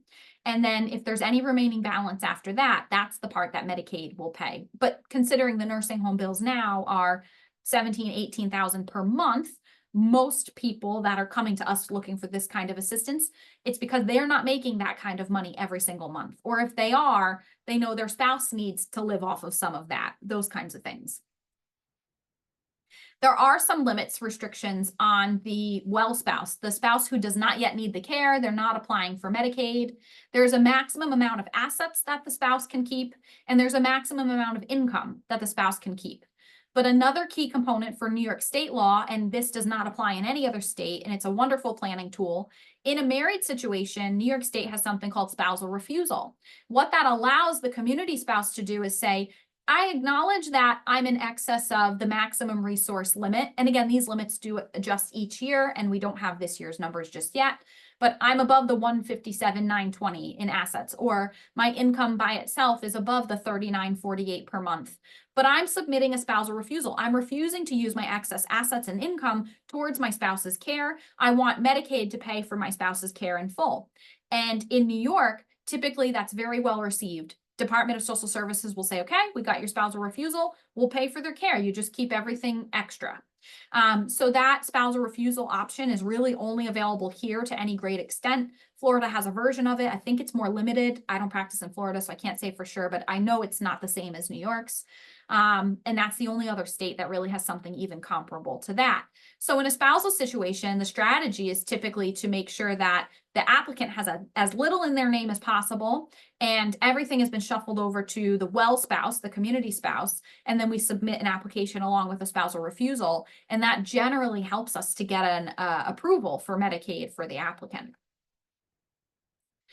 There's something called the 5-year look back. The 5-year look back is only applicable to nursing home level care. So when the applicant is in a nursing home or entering a nursing home and they want Medicaid to pay for that nursing home care, not only do we have to show that they're below the resource limits, but we have to show 5 years worth of financial information so that Department of Social Services can check to see if this individual, this applicant, gave away or transferred any assets within the 5 years leading up to that application. So that's what the 5-year look back is a 5-year review of assets to look for gifts, unexplained transfers, cash withdrawals, transfers into an irrevocable trust, transfers to anyone other than certain exceptions, certain categories, like a spouse is an exception. There are very few exceptions. Spouse is going to be the primary one. So the 5-year look back is their way of looking for gifts to see if someone manipulated their assets in order to qualify for Medicaid. Now, certainly, sometimes as part of a strategy, we are manipulating assets even within the 5-year period. And it's done in a very complicated way. There's a formula. We have software that helps us do the calculations. But even in an instance where someone has too much money and they're needing care right away, we can generally save at least half of their assets, often more, depending on what their circumstances are. But at minimum, we can save half of the assets for an applicant, even if they didn't do any prior planning. But we don't want to be in that situation. It's better to do proactive planning. You can save a lot more that way and become qualified a lot easier. For community Medicaid, that's care in your own home or assisted living. Back in 2020, New York State actually introduced a look-back period that would apply for community Medicaid. But at the time, because of COVID and then a lot of logistical things, they haven't been able to enforce this look-back period. So what's on the books is a 30-month or 2.5-year look-back period for those people applying for community level care. They're going to look for transfers and gifts within the last 30 months. But that's not being applied to applications right now. We don't know if it ever will be. So it's something to look out for. But today, if you need care in your own home or assisted living, let's say you need the care right away, you move your assets here in January. As of February 1st, you're below the asset limit, the 32,396. You can actually qualify for Medicaid the next month.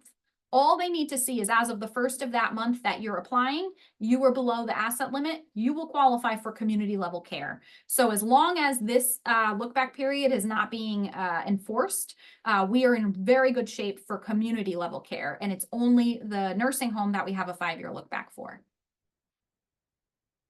So right now, like we said, for community care, that's not applying to us. If we are facing a look back period, it's because we need nursing home currently. And the way that the look back period affects us is if we have given any gifts, transfers to a trust, or any unexplained transfers for that matter, that number, that total value of transferred assets gets plugged into a formula. It's a fairly simple formula, but it's plugged into a formula to determine what's known as a penalty period, a period of time that technically you're below the 32,396, but we're not going to pay for your care. You have to privately pay for the care anyway because you made these gifts. It's the penalty. So the divisor in that formula is going to be what's known as our New York State regional rate cost of nursing home care in the area. We are in the northern metropolitan area. So the divisor that they're using, this is what they're saying is the median rate for nursing home care in our area is 15,000, just slightly above 15,000 a month. Now we know that number is low. We actually would prefer this number to be a lot higher because as a divisor, it would result in a lower penalty period. So effectively how this works is if Department of Social Services discovers when they're doing this 5-year look back, they discover that you gave away $100,000 worth of gifts. They use this divisor, the 15,024. I didn't run this calculation. It should come out to somewhere probably close to just under a 7-month penalty period. And so that's 7 months that DSS is not going to pay for the care. And now you're below 32,396. So you really don't have the money to pay for that hefty nursing home bill, but you have to figure out how to pay for it anyway, because Medicaid is not paying for your care. So you don't want to find yourself in this situation. How you find yourself in this situation is by giving assets away without realizing the implication that you may need this care in the future. So proactive planning generally involves using an irrevocable kind of trust. At the beginning, I told you that's the trust we want to use if we're looking for Medicaid protection. We do want to do this trust at least 5 years and a day in advance of needing a nursing home. We never know when we're going to need a nursing home. So the sooner you do it, the better. You're typically not going to do it too soon. You're not going to do it while you're young and your assets are in flux and you might move at some point. You want to know where you plan to be for retirement, what your financial situation looks like, all of those things. And at that time, I think it's a good idea to start considering the irrevocable trust. You know what your finances look like, you know what your future is likely to look like, what you'd like to see for yourself, but you're not declining yet. You're not at in a position where you are likely to need a nursing home in the next 5 years. So that's really the sweet spot. It's usually around retirement age, like maybe a year or two leading up to it or within a couple of years of retiring. By putting that irrevocable trust together as part of your normal estate plan and moving assets into it, that movement of assets into that trust, that starts the 5-year look back for those assets. So that transfer occurred. Now we're hoping you don't need a nursing home within 5 years of making that transfer. If you make it past the 5 years, those assets are fully protected for Medicaid. So at no point is DSS going to look at those assets in the trust and say, well, you have too much money because you have $800,000 sitting in an irrevocable trust account. You know, they're going to say, we see it there, but we can't hold it against you. That's because the design of the trust actually prohibits you from using that money. Now, there's ways around it. There's a lot of exceptions that makes this a lot more comfortable than it initially sounds. But just so you understand, there is that prohibition, which is why we get the asset protection. So the irrevocable trust that we use for Medicaid has to say that the trust maker does not have direct access to the principal of the assets inside of the trust for the rest of their life. So if it's $800,000 worth of cash or investments, securities, that $800,000 is the principal. That's the part you're not supposed to draw on to go on vacation or buy groceries or anything like that for the rest of your life. If that account is invested and it's earning income or interest, you can retain access to that income. You can take the income out if it's structured that way. Typically they are. And we do build in a little bit of a loophole in case you do need some access to principal. There's another way that it can be distributed out of the trust. It just can't go right from that trust account back into your name. These trust structures are almost always a better choice than outright gifting for all the things we've talked about so far. All the potential liability of gifting assets to children or other people, right? If they are sued, go through a divorce, any of those things, lack of control, and also the capital gains tax reasons. The trust preserves the capital gains tax adjustment. It gives asset protection for you during lifetime, protection for kids and other beneficiaries after death. So this kind of ticks all the boxes. And for that reason, I would estimate that probably close to 90% of our clients end up using this kind of a trust structure at some point in their life. Maybe not initially, but at some time, it may be closer to retirement. Often people are going with this trust. So this is just an illustration of what the trust could look like. In this case, we do have a depiction here of the fact that the trust maker cannot receive principal back out of the trust, but they can receive income. So whatever was placed in the trust, they can receive income distributions. We have all the same features of the revocable trust that we saw before. So the trustee, the successor trustees, etc. We have the ability to distribute principal out to other beneficiaries that the trust maker names. So often people say, you know what, my kids and grandkids can go on this list. If I need $10,000 from the $800,000 that I have in the trust, I can distribute it to my daughter, Jessica, and I know she'll turn around and give it back to me. Even though ultimately it makes its way back to you, it's not violating any of the terms of the trust because the restriction is a transfer directly from the trust back to yourself. So that's our little bit of a loophole. If I give 10,000 to Jessica and then she doesn't play ball, she doesn't give me the 10,000 that I expected, I can actually cut her off of this list. So I can make changes to this trust. And I can even say she's not an after-death beneficiary anymore, or I could reduce her share if I think that's appropriate. So even though it's an irrevocable trust, it's still a very flexible instrument.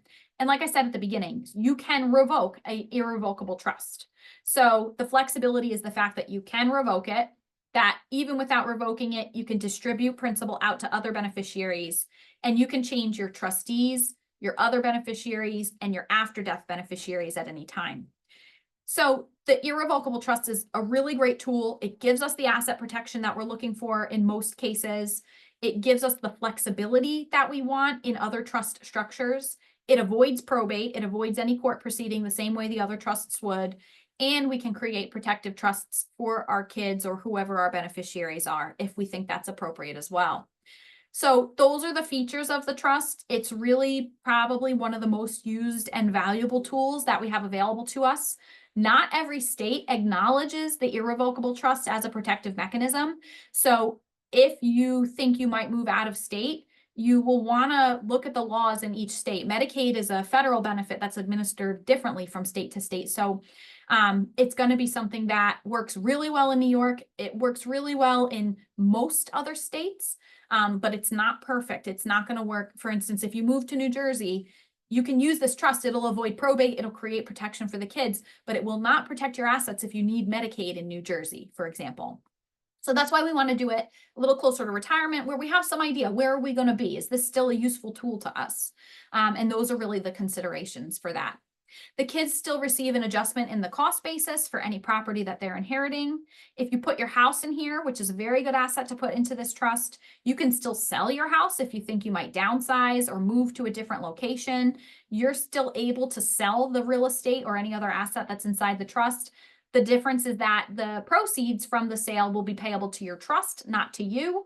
That maintains the protection, but you are allowed to reinvest it. So if the plan is to downsize, you sell your current house, the trust does it, and then the proceeds are payable to the trust, and then the trust uses those proceeds to buy the next house. You don't restart your 5-year look back for each of those transactions. It stays with the original date that original house was transferred into the trust. So like I said, we use it very, very often. It's one of our best tools that are available to us in New York and most other states for that matter. And that's why we see it so frequently. Okay. So just very quickly, this is the boring part. I'm really sorry. I just want to tell you about our process, and that way you understand what's expected and what you can expect if you do go through estate planning with us, but even for other offices. Not everyone has a process like this. I think ours is really well done. It lends itself nicely to understanding what you're planning for, what your options are, all the different tools that are at your disposal. But what I think you're going to look for in any estate planning attorney is some kind of a process, so that you're not in a position where you meet with them once, they take down some information, they say, we'll call you when it's ready, and then you never hear back from them. That's not us. We definitely don't do it that way. So we have a process that we call the Legacy Assurance Program, and it's really special. It's very effective in not only making sure that the plan is in place, but also that the plan is maintained. It stays up to date. And it is the highest guarantee, I think, that your estate planning goals and objectives are actually going to be met. So in a survey done in 2024, it turned out that as many as 55% of Americans have no estate plan in place. And I don't want that to be you. It certainly is possible that it's you. You're in good company with over half of Americans not having a comprehensive plan or coordinated plan in place. So you'll see a lot of people that is the case. And that's something that by attending this, I think you're taking some steps to change. So what we want to do is just describe the different phases of the plan and how we're probably a little different than maybe some other versions of a similar process. You have the upfront phase, which is getting the stuff in place, right? Getting the documents in place, figuring out which documents we're going to use, what the provisions are going to be. We do not do word processing here. You're not going to sit with a secretary who's going to take basic information, name, date of birth, phone number, kids' names, and plug it into a form. Certainly, there are templated provisions that get saved and things like that, but we are doing everything custom because no family situation is going to be the same. We don't have two families that are identical. Not only that, if you came in and said to me, I need a will, and I didn't ask you any questions, why do you think you need a will? What do you want a will to do for you? Are you at all concerned about probate? Is there a possibility of a contest? I might say, okay, let's prepare a will. And then really, we're not accomplishing any of those things if you did have those concerns. So in our process, we typically will get you set up on the upfront phase over 3 meetings. And it really does take those 3 meetings, and it can take more, sometimes it's more, to get the documents in place. We're spending a lot of time learning about you, your financial situation, your family situation, your goals and concerns. And then we are proposing the appropriate tools and resources available to you so that we can put together a document that's really going to do the thing you expect it to do. So we do a lot of counseling, we do a lot of advising, a lot in the way of recommendations. You'll never be forced to do any kind of planning you don't want to do, but you should know that the options are there. And then we come up with a strategy together. So that's our upfront phase. We also have a formal updating phase. So that's maintenance of your plan. So once you put it together, you've signed it into effect. Now it's not just put it away and forget about it.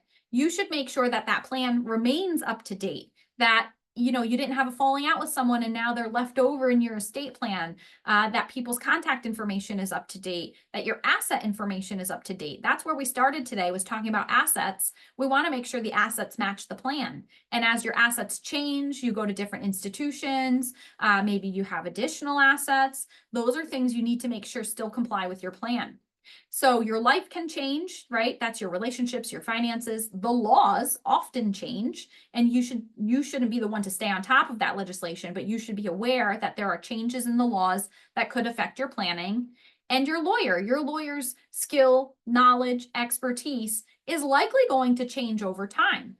In 2025, there was a Caring.com survey that said that more than half of people with wills had updated them in the last 5 years. And I think that that was driven because of COVID, and there was a lot of fear, and reasonably so, during that time.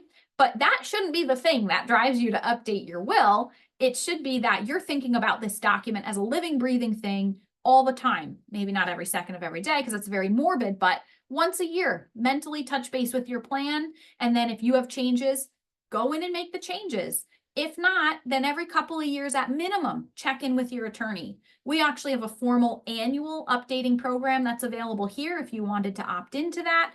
It's something that we think works really well. But if you didn't do that, every couple of years, you should have a review.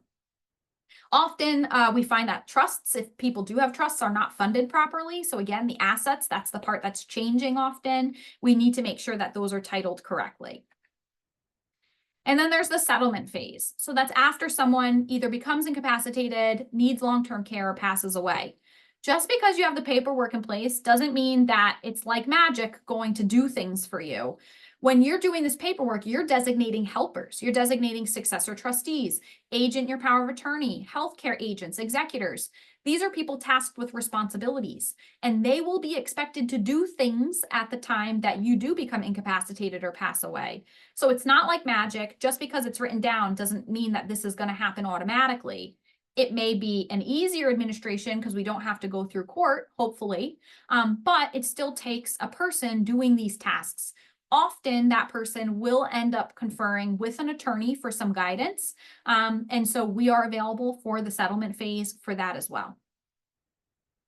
So through our program, you're going to work with a counseling-oriented attorney. We do have a formal updating program that you can participate in if you want. It's optional. And we are assuring controlled and fully disclosed costs upon death. So we're going to discuss all the fees with you at the upfront. I'll even show you today our fee structure for how these things work. And then when you come in for a one-on-one meeting, you'll get to see what all those figures look like applicable to your specific circumstances. If we were going through a traditional probate, so someone did maybe a basic will plan, not really a comprehensive estate plan, they did a will. Sometimes people wonder what the attorney's fee is going to be on the back end after that person eventually passes away. New York State is not a state that has a required percentage or a cap. Instead, New York State says whatever the attorney thinks is reasonable compensation is what they can pay, or what they can charge rather. So this is often where you see a lot of attorneys get their fees. They're going to wait for the back end, the settlement phase, and this is where they're going to collect most of their fees. Under our model, the total planning altogether is going to range between 1% and 1.5% of the value of the estate. That's all told. It doesn't mean it's going to go up to that number. That's just typically what we see it fall between for updating, or for the upfront phase, for the maintenance, the updating phase, and the settlement altogether. Traditional models, the attorneys in our area are typically charging between 2 to 5% of the value of the estate just for the settlement phase alone. So I think that our cost is a lot different, but I will tell you the settlement phase is probably our least favorite part of this. We really take pride in the plans that we're doing, and we put a lot of work into that along with you. And by making sure that the plan is right at the outset and is maintained, typically it means there's a lot less work to be done on the back end. And so that's not where we're emphasizing our fees generally. So under the traditional model, so again, when I'm saying traditional model, it's chances are it was maybe a little bit more of a template structure, and you're probably using a will-based plan.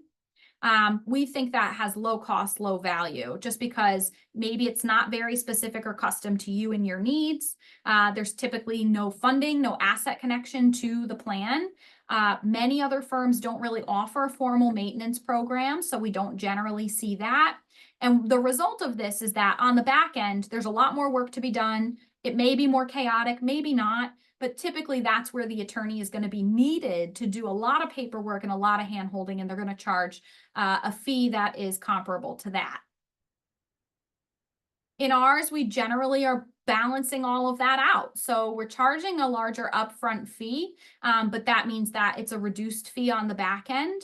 So for our upfront phase, getting the plan in place, we charge based on the value of the estate and the kind of planning tools that we're using. So if we're doing a trust-based plan, the fee is going to be based on the value and the kind of trust we're using. It's going to be 0.5% of the value of the estate, with a minimum of $6,000 for your trust, a maximum of $18,000 for that foundational planning. There are people who elect to go with more than one trust, so we have some additional standalone fees there on top of the foundational planning. With your trust-based plan, you're getting your trust, wills, powers of attorney, full set of healthcare documents. So we're covering all the bases. It's not just a trust and that's it. We're making sure that everything is in order, so any circumstances you may encounter are going to be addressed. And we like this flat fee structure to be able to achieve that. We do offer funding, so that's the connection of the assets to the plan. Even if you don't want my office to help you prepare all the forms and the documents associated with that, I will be making recommendations. So we do charge a funding fee per funding item that we assist with, whether it's change of account ownership, change of beneficiary designation, things of that nature. But if you feel like you have it under control, once you know what you need to do based on my recommendations, that's something that you can eliminate or reduce. We do have the maintenance program that is optional. You can elect to participate or not. It's not required. If you do, we charge an annual fee for that program. The annual fee can increase. We try not to increase it that frequently. Just to give you some idea, when my partner started the maintenance program in the year 2000, he charged $300 a year. So over 26 years, we went up $250. We only try to increase it in $25 increments, only when inflation dictates an increase is appropriate.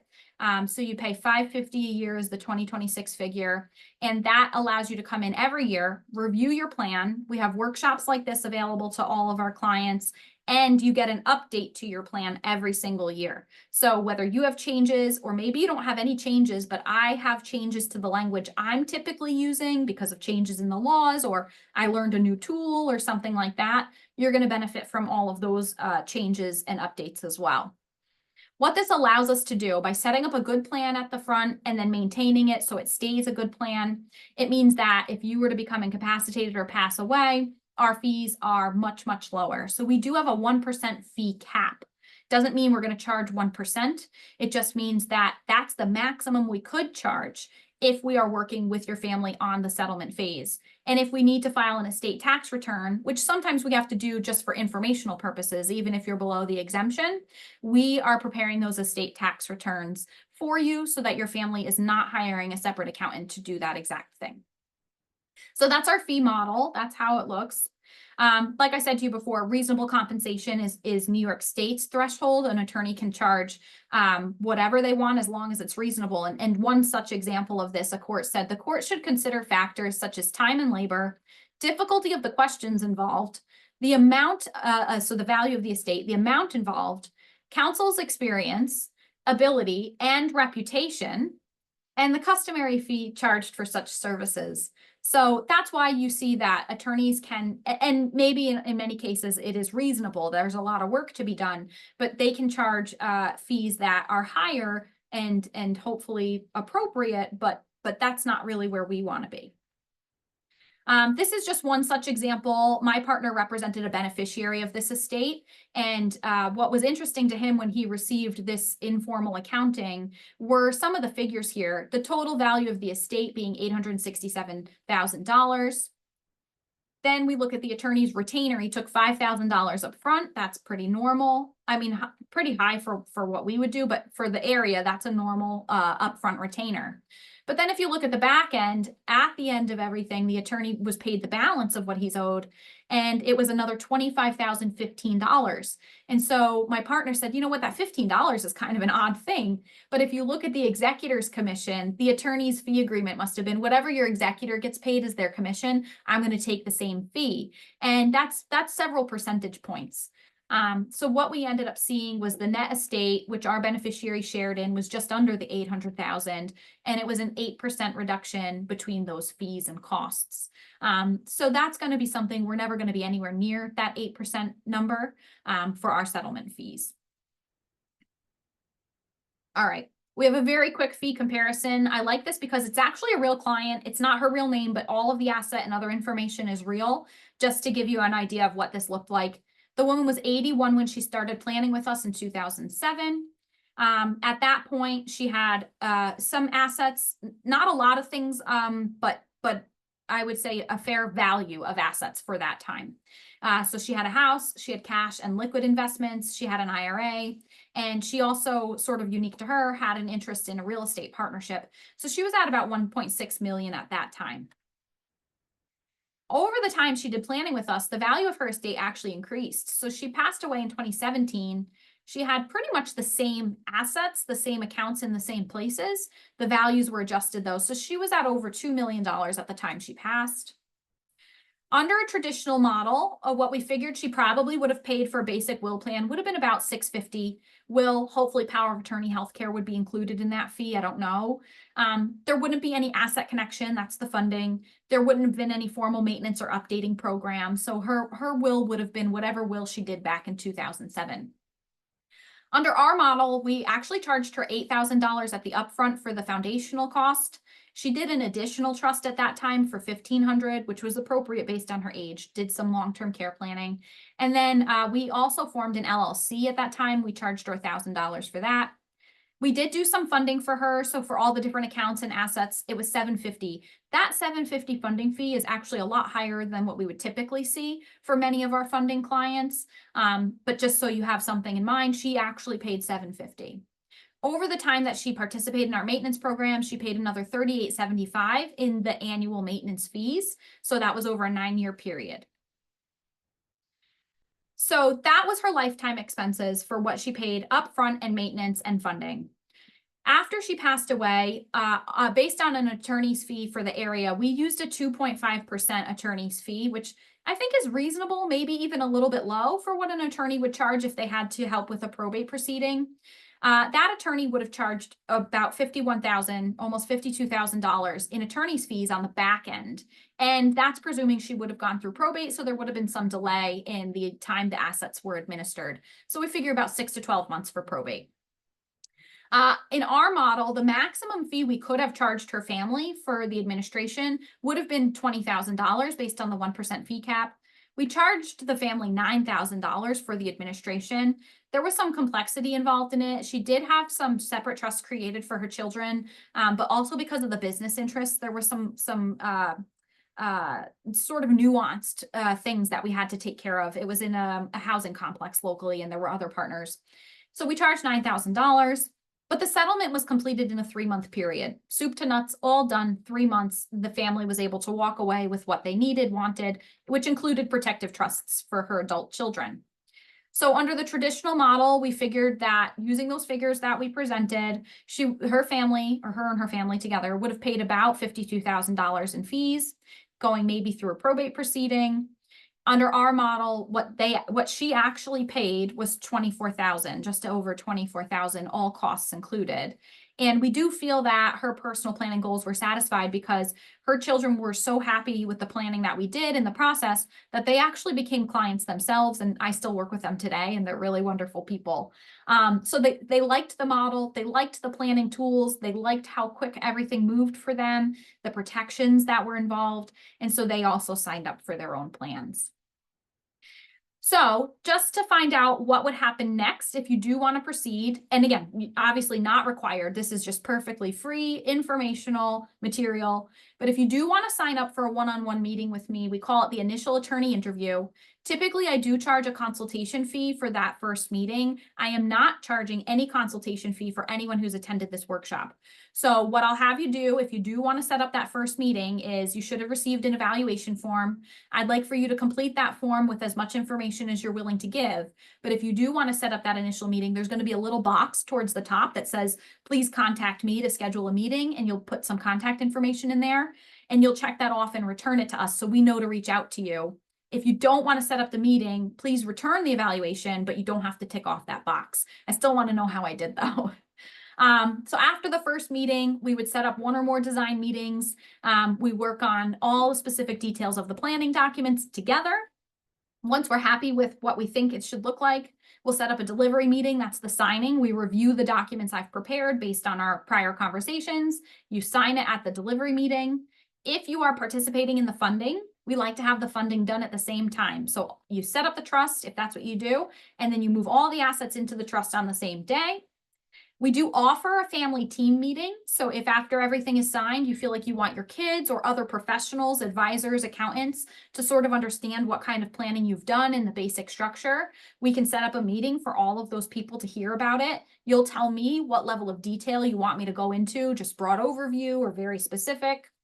From there, if you participate in our maintenance, once the plan is set up, you'll come in each year to review the plan, make any changes or updates. I can propose the changes and updates that I think are appropriate. So you do that each year with us until eventually something occurs, you become incapacitated or pass away, at which point I work with your family to make sure that the plan does the thing you expected it to do. So that's the process. At every one of our meetings, other than maybe the maintenance and the settlement meetings, at every one of our first 3 meetings, at the time you leave the first meeting, we're scheduled for the second.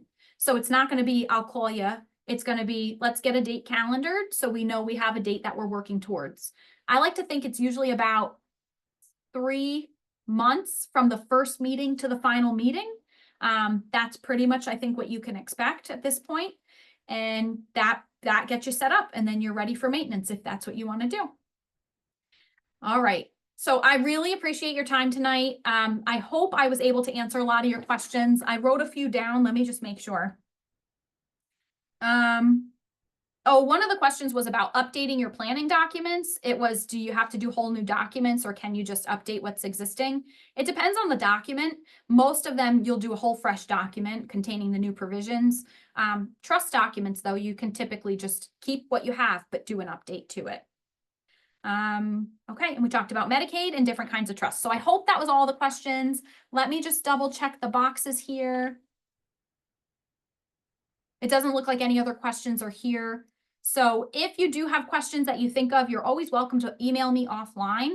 And I hope that I will have a chance to meet some of you in person. I would love to be able to schedule those one-on-one meetings with you and to be someone that can help you through your estate planning needs. Like I said, I have a team here, so it's myself, my partner, Rich Shapiro, and there's another attorney in the department. Her name is Cynthia Hand.